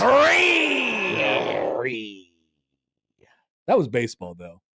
Wasn't there another basketball related? I had just cleared a couple of those out of there. Okay. Because I Langrel's pitch. Swing and a miss. Go back to the bench, and you can talk about your strategy for the bottom of the ninth inning. In the frame. 1 run. Oh, and now Billy O'Connor is coming out, and he is gesturing, and Langrel yelled something to the Xavier dugout. Get back in the dugout, Billy. We're going to the bottom of the ninth. Tied at 5 on 1180 the zone. Yeah, people forget. One of those guys who was involved in that game on the other side is now on Creighton's team in baseball. Awkward. They got another player from Xavier. Why do all the Xavier players keep transferring to Creighton baseball? It's very interesting. As the Burners would say, I'm noticing. I'm noticing. People are talking. What's going on? What is going on? Anyway, Fedora's back, or at least that's what people are saying. I mean, Frank Caliendo said it. If Frank Caliendo says it, then I'm all the way in. John emails in on the Equitable Bank inbox. Hi, John. Subject line, Fedora. It's June 27th. No basketball news is needed, Connor. Well, this is barely even news. It's an Instagram comment. What do you think about that? Surely that's allowed, yes. We'll have to get John's approval on it. All right, we're back after this. 1 o'clock hour coming up on the Connor Happer Show on 1620 The Zone.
let's get back to the Connor Happer Show on 1620 The Zone. Here comes the clown.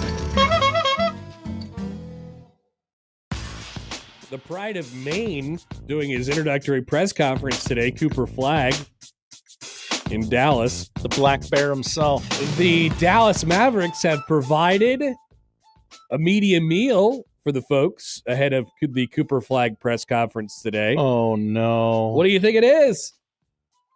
Raising Cane's. Very close. More Texas. Texas Roadhouse. Whataburger. Whataburger, okay. Whataburger. The Dallas Mavericks provided Whataburger to all of the media members ahead of Cooper Flagg's introductory press conference with multiple, the little number tents that you get when they bring the order to your table, and they're like, take your number and go sit down and get out of my way. Number 32. All of the tents said number 32. Well, that's just going to be confusing if I'm trying to deliver you your food. Yeah. Speaking of number 32, looks like Ryan Kalkbrenner is going to wear number 32. Hello. Back to the old days.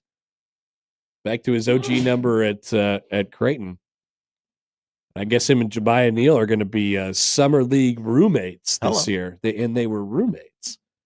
Also, EA Sports, the college football video game. Yeah, they have released their best defenses in the game this year. Let me guess. Go ahead. Nebraska, nowhere to be found. So no. Peyton. So here's the problem with this stupid video game. They put this stuff out, and they're like, you can check out our top 25 defenses here. And then it's absolutely not. It's just not that. So that's great. I don't know where to find the top 25 defenses, but they do have a graphic with the top 10 defense. And no, you're correct, Josh. Nebraska's defense is not ranked as a top 10 defense in the game. It's very sad. Now they have tweeted out the correct link. At least it appears. So I'll click on that here momentarily. Oh, actually, they haven't. It's still the exact same thing. You're like, check out the top defenses here. It's not the right link, guys. Figure it out. Get your bleep together. Alabama. Alabama. Really? Texas, Penn State, Georgia, Ohio State, Michigan, Oregon, LSU, Texas Tech buying their football team, and Clemson. We will have to do a study on Texas Tech after basically next academic year is over. We'll have to do a real deep dive on them. Was it worth it? Okay. Did they win enough games for it to be worth it? Because they have put so much money into just literal players. They have literally tried to buy several championship teams. Tried to buy a softball title. They tried to buy a softball title. They're going to try and buy a softball title again next year. They tried to buy they're trying to get relevant in football, buy relevance in football. I don't understand. Once again, going back to the previous segment here where we're talking about this, I don't understand making fun of teams for trying to buy stuff. It's literally part of the rules now. You can do this. They'll let you. You can buy wins if you can find the right formula of things to buy. Once again, the EA Sports Twitter account is on an absolute heater of getting things wrong at the moment. They just did 4 consecutive tweets and they're all wrong. Oh no. So good job by them. So that's what's going on around the country. Here's what's happening in your neck of the woods. The Directors' Cup. The final standings are out. The Cup. Because the sports calendar is ended, Josh. That makes sense. It's over. So our final standings are in. Who had the best athletic department in the country this year? None other than the Texas Longhorns. Congrats, Texas. Really? Yeah, Texas, number 1. Texas. As I've always said it, Josh, Texas has the best everything. They rule. Texas rocks, horns up. What is this based on? This is based on literal math, Josh. Math. So place, I've heard that's been debunked. So place finishes, you get points based on the place of finish you get in all of the sports across the board. You get a spring total, a winter total, and a fall total. Texas took the crown with a dominant spring total in which several of their sports teams had top 5, 3, and championship caliber finishes this year. Softball. Softball, number 1. You get 100 points for that. 100 points. 100 points. Wow. And they only got 1,255 for the entire year. They edged out USC, Big Ten, USC. People forget. By a couple points. Stanford's still a fantastic athletic department across the board, even though they started to stink at football now. North Carolina, great Olympic sports program over there. Pretty good at soccer, if I remember. Number 1 in the country in women's lacrosse. Oh. Was North Carolina this year. Natty. So, once again, where's Nebraska on this list? Huskers, number 21. That's pretty good, I'd say. Yeah. I'd look at 21 and I'd say, hey, that's not bad at all. But what does it all mean? Well, if you look at the spring sports totals, Nebraska got credit for a 33rd place finish in baseball, which earned them 37.5 points. They got credit for a 9th place finish in softball because they made the super duper regionals. That's right. They got credit for an NCAA tournament appearance in men's tennis, women's track and field, men's track and field. And so they had a lot to add on, of course, in the spring. And I only have the spring numbers in front of me along with the totals.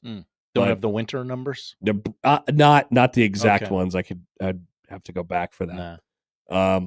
Nebraska, 1 spot better than Alabama, who apparently has the best defense ever made. Nebraska greater than Alabama. Yes, and this ranks everybody, by the way. So this is the real fun of the list. Who has the worst athletic department in the country? It's the first thing you were probably asking. 100%. We're covering this is the right? stuff that I care about. Yep. Who has the worst athletic department in the country? The answer to that question here in the year 2025, well, it's a few that are tied for last, who only got a grand total of 5 points the entire year. Ooh. 5 total points the whole year. And it a few of them, they got their points here in the spring. So they were sitting at 0. They came up to 5. They got up to 5. Here they are. Congratulations to UMass Lowell.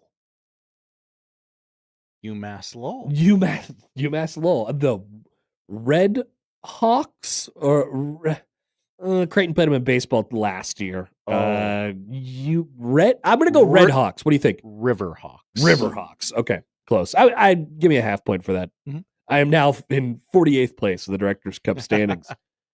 UMass Lowell, 5 points all year. Central Arkansas. I believe that's the Bears.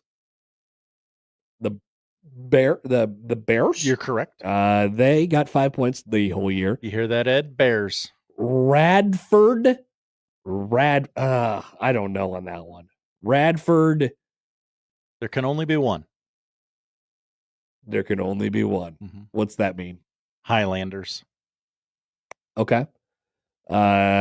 Oakland. Those Jack Golke. Jack Golke's boys. They are what were they? I don't even know. Something Bear. Or they were Bears, right? Golden Grizzlies. Golden Grizzlies.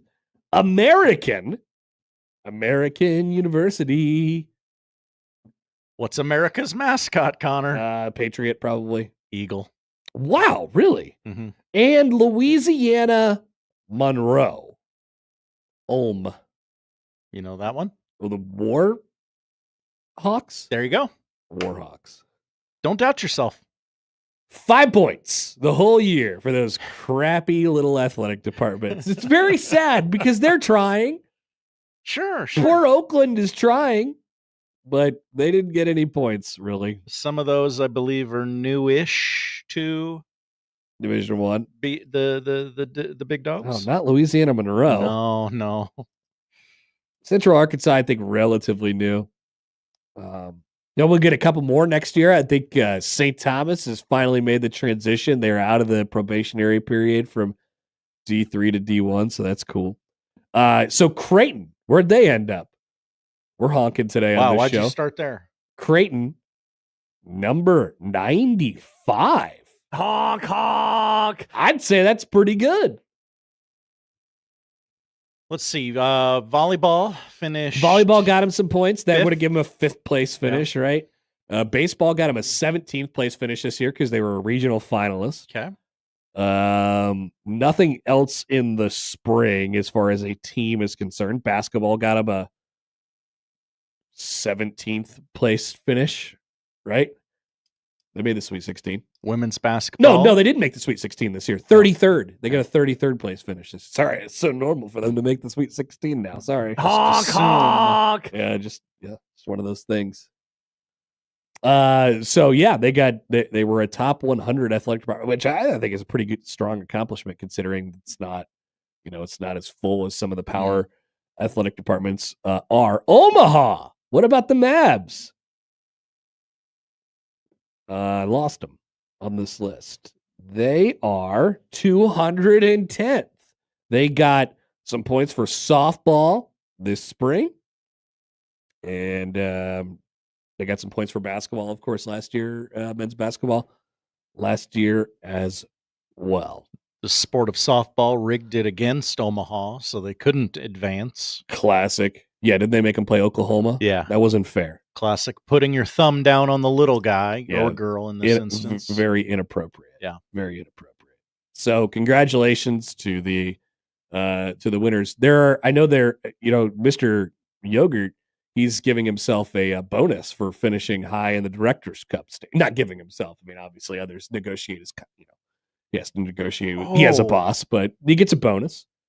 Yeah, I saw a tweet from Dave about this. Why? It is what Dave say? It is Dannon's bonus, but Trev hired a lot of the coaches, obviously. Well, yeah, I mean, this has been the case for a long time. Like a lot of times, it's the next athletic director that has the success, like from a total athletic department perspective, that gets to see the fruits of that labor. In Trev's case, he left, so we can't be he didn't get fired, so nobody could sit there and say he wrongly got fired. He left. And now he has to make his own bed. He has to sleep in it at night. He probably doesn't enjoy it very much down at Texas A&M. Which he can't possibly, right? Let's see. Did they finish higher than Nebraska? They did. 15th was Texas A&M this year. Even though they got no points for baseball and they were preseason number 1. Nick Grimm will remind you of that several times. Today. Yeah. Many, many times. Doc writes in on the text line, Nebraska, in my opinion, has the worst athletic department, period. Based on the people I've known that have worked there for over 20 years, the way that Mr. Yogurt and the head football coach running it or make people want to not be there anymore. Hey, I do think they run a pretty tight ship over there, and especially in the football department, they are spending a lot of money to help these programs out, which is something we'll talk about here in just a second as far as the revenue sharing stuff is considered. Like, I don't know if there's one thing you might even call it like irresponsible. They're spending a bunch of money to make sure these programs have everything that they need, whether it be in the capital investments, side of things. We're talking about facilities and things like that. But I don't know, man, like it's not my, like, I'm not going to be mad at the athletic department for spending money. I'm just not. No. Like, it's one of the things that that is good. Got to spend money to make money. What they're doing over there right now. Let's see here. From the 402. Oh, this is from the section 220 boys. Honk all day at the Jays, baby. Top 100 athletic department, but number 1 Jays live. Boy, that is what the text says. That's what the text says. That bottom 5 says Happer's meme guy of the athletic department sounds like Nebraska ball's non-con every year. That's pretty funny. Didn't see any common opponents this year, but I understand the sentiment. Here is Cody. Hi, Cody. Heading to Iowa for lunch to make this bet. I'm going to be rich This is the year for Nebraska football and basketball, and it is a parlay, a $10 parlay for Nebraska to win the basketball national championship and the football national championship. Whoa.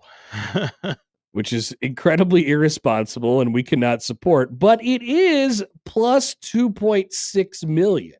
Hello. So that's $10 to win 263,000 if you're interested. Josh, you love some big odds. What do you think? I do love a big plus. You do love a big plus. How about that big? Is too big for you? Pretty big. Change that to a crown championship. Might pop down a few shekels. Douglas writes in. Hello, Douglas. Back to my Creighton comment. Oh, I thought they were Sweet 16. Connor getting high in his own Blue Jay supply. Sorry, I imagine them winning one more NCAA tournament game this year. They did not make the Sweet 16. J-Man on the YouTube stream. Yet another NCAA tournament game. It's weird. Nick is A, engaged, B, from Iowa, and C, of music. 2 of these 3 things will be mentioned many times between 2 and 6 p.m. today on the Grum. I'd say likely all of them before 2:20. Definitely. All right. Still plenty more to come. We could comment on that revenue sharing thing that I saw. It was Illinois. It was out of Illinois. Josh Whitman. I think he's a fine athletic director, by the way. He gave people a little bit more detail on some of the things that they're going to do from a monetary perspective and how they're going to support their sports. So we can talk about that.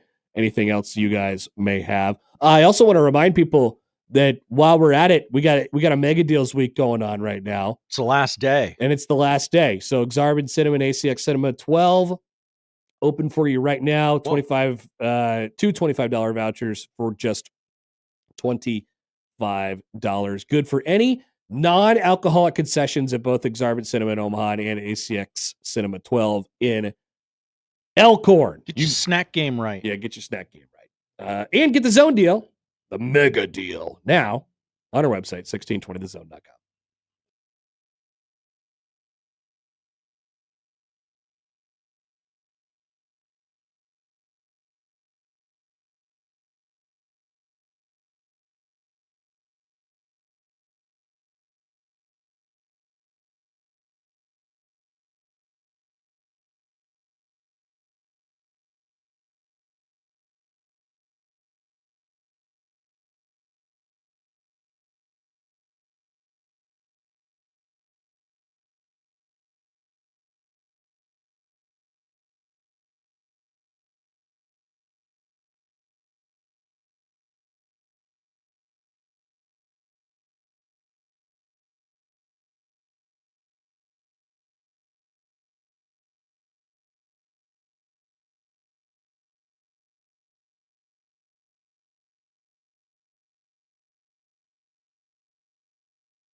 right, so we're talking about the top defenses in the new video game.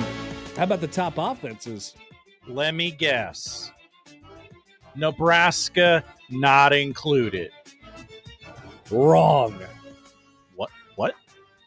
Nebraska, the 24th best offense in America, according to video games. Let's go. Yeah, they're back. They're back. 85 on offense. How good do you think Dylon is? He's got to be probably 95. No, I mean, I don't know. But there you go. Nebraska offense greater than defense. Oh, look at that. They got the same offensive rating as Oregon. Whoa. National title contender. Pretty good. Pretty USC, Big Ten school. Also, the same ranking on offense. Ole Miss, known for offense. Same as Nebraska. I don't know. This whole go guy might have some stuff going over there. Also, during that last segment, we became aware of a recruit that committed to Nebraska. But let's focus in a little bit on how that recruit became committed to Nebraska. So Munson talked about this earlier. He thought that Nebraska was going to get some good news from Nayland Scott, who flipped from Arizona State, his commitment to Nebraska. Indeed, he has. Great call by Munson, and thank you for letting us be aware of that. But there was a graphic that was released from the, I think this is from the graphics man, the Hayes Fawcett guy.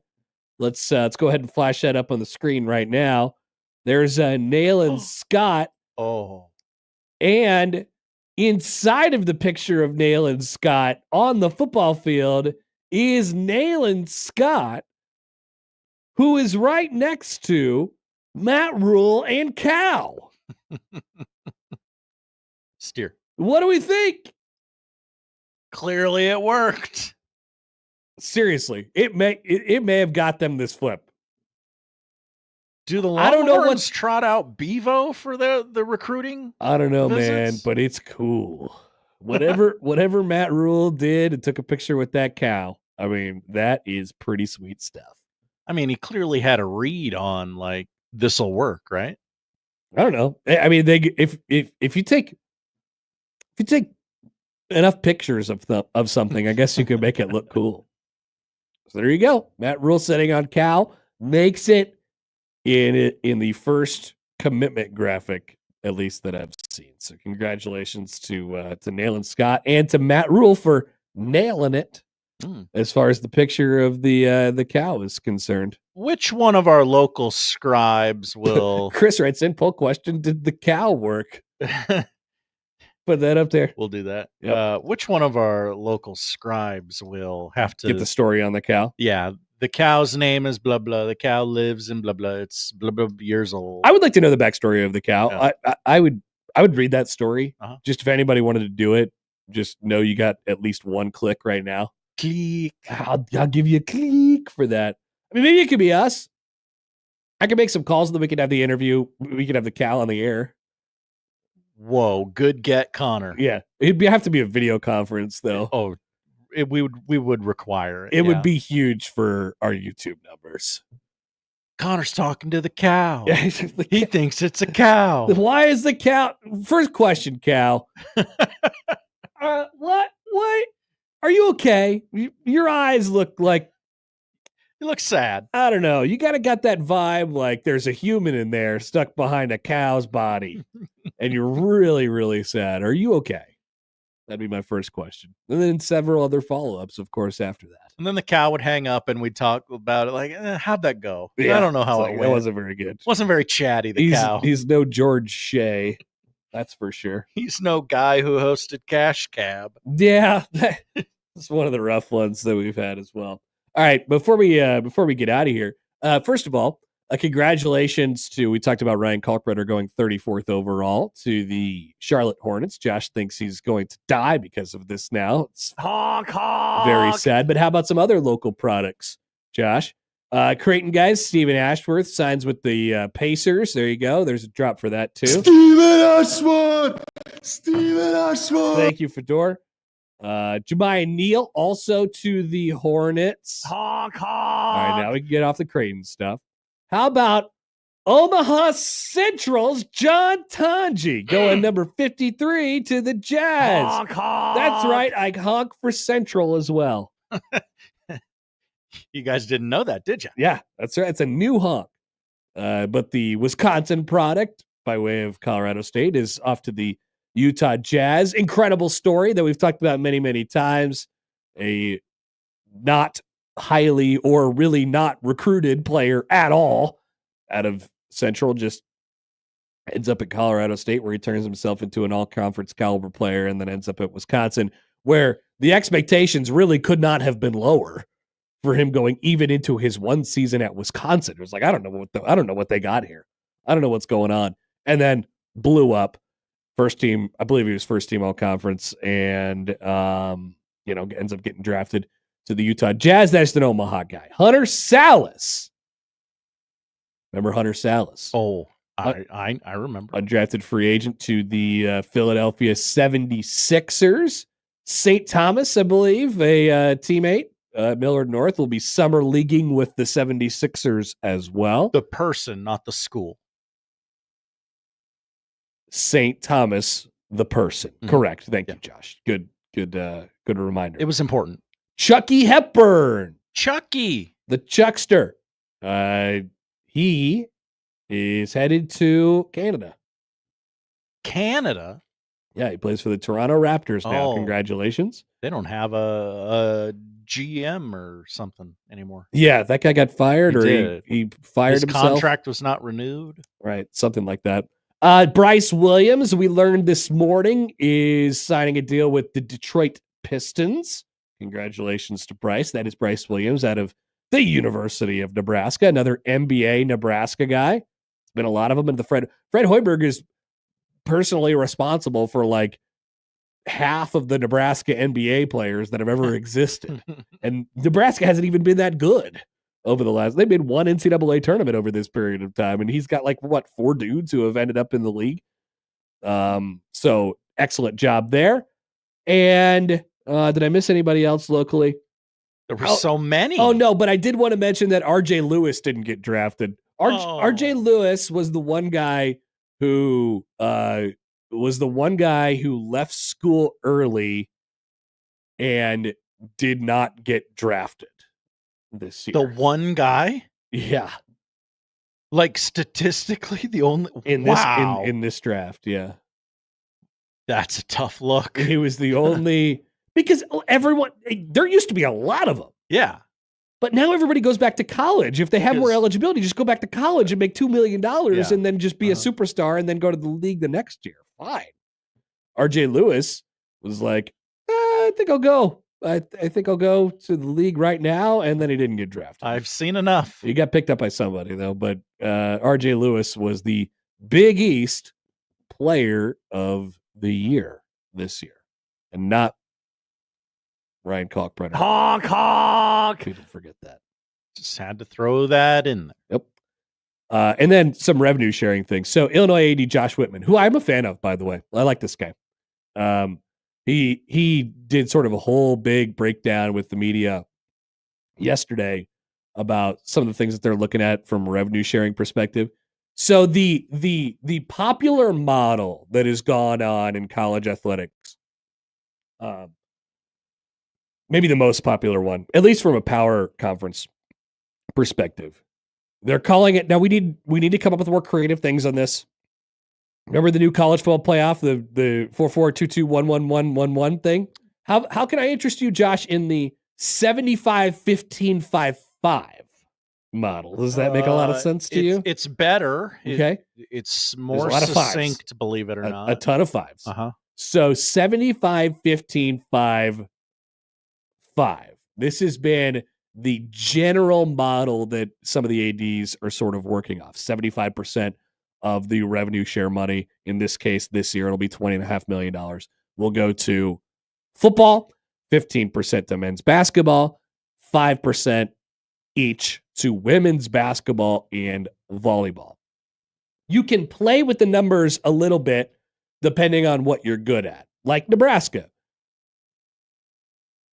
this leaves, I mean, there's nothing left after the 75-15-5-5, but the idea is you are putting 99% of your money into those 4 or 5 revenue generating sports. It's, do you want to elevate another sport into that category of the quote unquote tier 1? I guess it'd be tier 2, right? If football's tier 1 by itself, or maybe even men's basketball is tier 2 by itself, then you have these tier 3 sports, which you're giving revenue sharing money to, but how much? And do we take money away from other sports to give to these new ones? For example, does Nebraska bring in wrestling at the moment? They're real hot in wrestling. They got the Ferrari. They got the Ferrari guy. They're trying to win a national championship this year. They're close. I think Nebraska is absolutely going to try and support it that way. But understand, you only have so much money that you could deal with and play with. So you could play with the numbers a little bit depending on what you're good at. But the idea is 98% of the $20.5 million is going to go to those 4 sports. And everybody is, I think, well aware of this as of now. But I wanted to remind people of this, the last thing we did here on this Friday, because as we go into next week, you're going to see a lot more of this stuff start to come out. Athletic directors are actually going to start talking about this stuff on the record. Maybe not exactly detailed in how much they're going to fund and support each sport in terms of scholarships and rev share money and all this stuff. Maybe in some cases you will, but it goes into effect next week. It felt like this it felt like this far-fetched thing forever and ever and ever. And then the House settlement just got approved, 10, 15 days ago, right before the College World Series at this point. And it goes into effect on Tuesday. It's the new academic year starts on Tuesday. Tuesday, we'll have a segment. We'll have a segment on this show talking about how it's been 15 years or 14 years since Nebraska joined the Big Ten Conference. Oh yeah, we got to do that. Everybody, you have to do that in early July. Interesting. All right, quick timeout. We'll be back. We get the poll questions, and we'll tell you what to watch coming up on 1620 The Zone.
Josh, you didn't put the X Games on your what to watch this weekend? You probably put Caitlin Clark on there. Actually, no, I didn't. No, she's out tonight because of her groin. She's got that groin. Yeah. And the X Games of this weekend. Not a lot of WNBA on TV this weekend, believe it or not. They're never where you want them to be, are they? I think that league might be poorly ran. Interesting. All right, but the X Games are coming up, but people should be excited about it. They'll be on your TV. I love the X Games. All right, here we go to the polls, Josh. On top of a great movie poster from you this morning, we had 4 poll questions today. Mm-hmm. Do you think about Mello Trimble too much? I'm going to actually agree with Matt on this one. Like, I kind of do think about him way too much. Wow. And it's not like I think about him all the time, but sometimes I remember Mello Trimble for a random reason. And that is too much. And that's too much. Yeah. Sure. I understand that I'm going to be outnumbered on this. 80% say no. But I'm going to get on the right side of history with me, Connor. I'm going to stick with Matt here. Are we, being the Happer Show, real ones in the eating community? We Absolutely. Just look at us. We stuck with our boy George Shea even when he didn't have Joey Jaws Chestnut. He'll be on the show Monday. Nothing more real than that. 59% say yes. We are. Thank you. Real recognize real, as we say. Do you ever think of Washington? Not really. Not much. Unless we're talking about that 3 times Nebraska played him in a year or something like that. Yeah, that was awesome. 71% say no. Nice. And finally, early results here on did the cow work? Did the cow work? Yeah, I got a commitment out of it, I think. Proof is in the pudding. 67% say yes at this moment. The cow did work. Those are the poll questions. Josh, what are we watching? Not the X Games. Why not? Well, I didn't know about it, honestly. Well, baseball's on your TV this weekend. I Rays, Orioles on Apple tonight at 6. At that same time, Cardinals, Guardians. It's also your Roku game of the week, Sunday morning. Yeah, Cards Guards. 11 a.m. Sunday on Roku. Are the Cardinals going to try and fight everyone? That's what they do now. Mariners, Rangers, 3 o'clock tomorrow afternoon on FS1. Saturday night on Big Fox, it's Cubs, Astros, and Sunday night baseball. This might surprise you. Twins, Tigers. Yeah, you told me this earlier, and I am actually shocked by this. What's wrong? They didn't want to go to Kauffman Stadium to see the Royals play the Dodgers? Apparently not. Scooble on the bump Sunday night. Now, how did they guarantee? You know what I mean? That seems a little fishy to me. Do you think ESPN called up, AJ Hinch and were like, hey, you got to make this line up? You got to let us know a guaranteed Sunday that he's going, and we'll throw it on. Right. Yeah. Or I mean, I guess it could have been like a flex, but what if there was like a rain out or something? What if there is still a rain out today or tomorrow? And they'd be crap. I did think about this earlier today when I was putting this together. I was like, this is fishy. It's very convenient. Yeah, it's because you're not doing it. You're not doing a Tigers game unless Scooble's pitching. Exactly. And if you are doing a Tigers game and Scooble is pitching, it is great television. I would encourage people to watch him pitch. It's so much fun. He is a freak. It'll go by quick, too. He is a freak. WNBA Sunday afternoon, 3 o'clock on ESPN. Sky Sparks out west. Jake Paul is boxing this weekend. He's been wearing a sombrero on every show he's doing because boxing isn't about race baiting. He's taking on Julio Cesar Chavez Jr. Saturday on DAZN pay-per-view, not to be confused with 1620 DAZN. No. You have to have a subscription to DAZN. We have all the letters in our DAZN. That's right. And then it's $60 more for the pay-per-view. Former UFC star Holly Holm on the undercard as well. The newest Looney Tunes movie is on Max, The Day the Earth Blew Up. Daffy Duck and Porky Pig try to save Earth from a chewing gum-based alien scheme. Okay. Wayne Knight co-stars. All right. And finally, come on, give it to me. The final season premiere of Squid Game on Netflix. What? I'm not going to try and pronounce that person's name or entity's name, faces new perils as he attempts to dismantle the games once and for all. The front man makes his next move. I thought this show ended several years ago at this point. Well, that's the thing about shows on Netflix. You never know when they're running, when they're not running. They announced the release dates for Stranger Things later this year. They will drop the final season of Stranger Things in 3 installments. But that those show kids- hasn't been on in 12 years. Don't those kids have kids now? 11 of them are dead. Really? They died? No, I don't know. Some of them did. They're though. old enough. Yeah.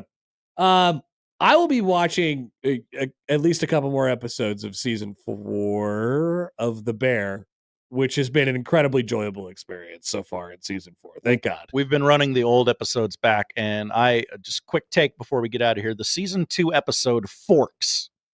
Yeah, that's with the dinner table, right? Not the best episode of The Bear, but my favorite episode. It's when absurd. It's when Cousin goes to the real restaurant and learns to polish the forks. Oh yes. When you love when happy things happen. You love when happy things happen, and that is a happy tearjerker episode. It is. There has already been at least one happy tearjerker episode in this season as well.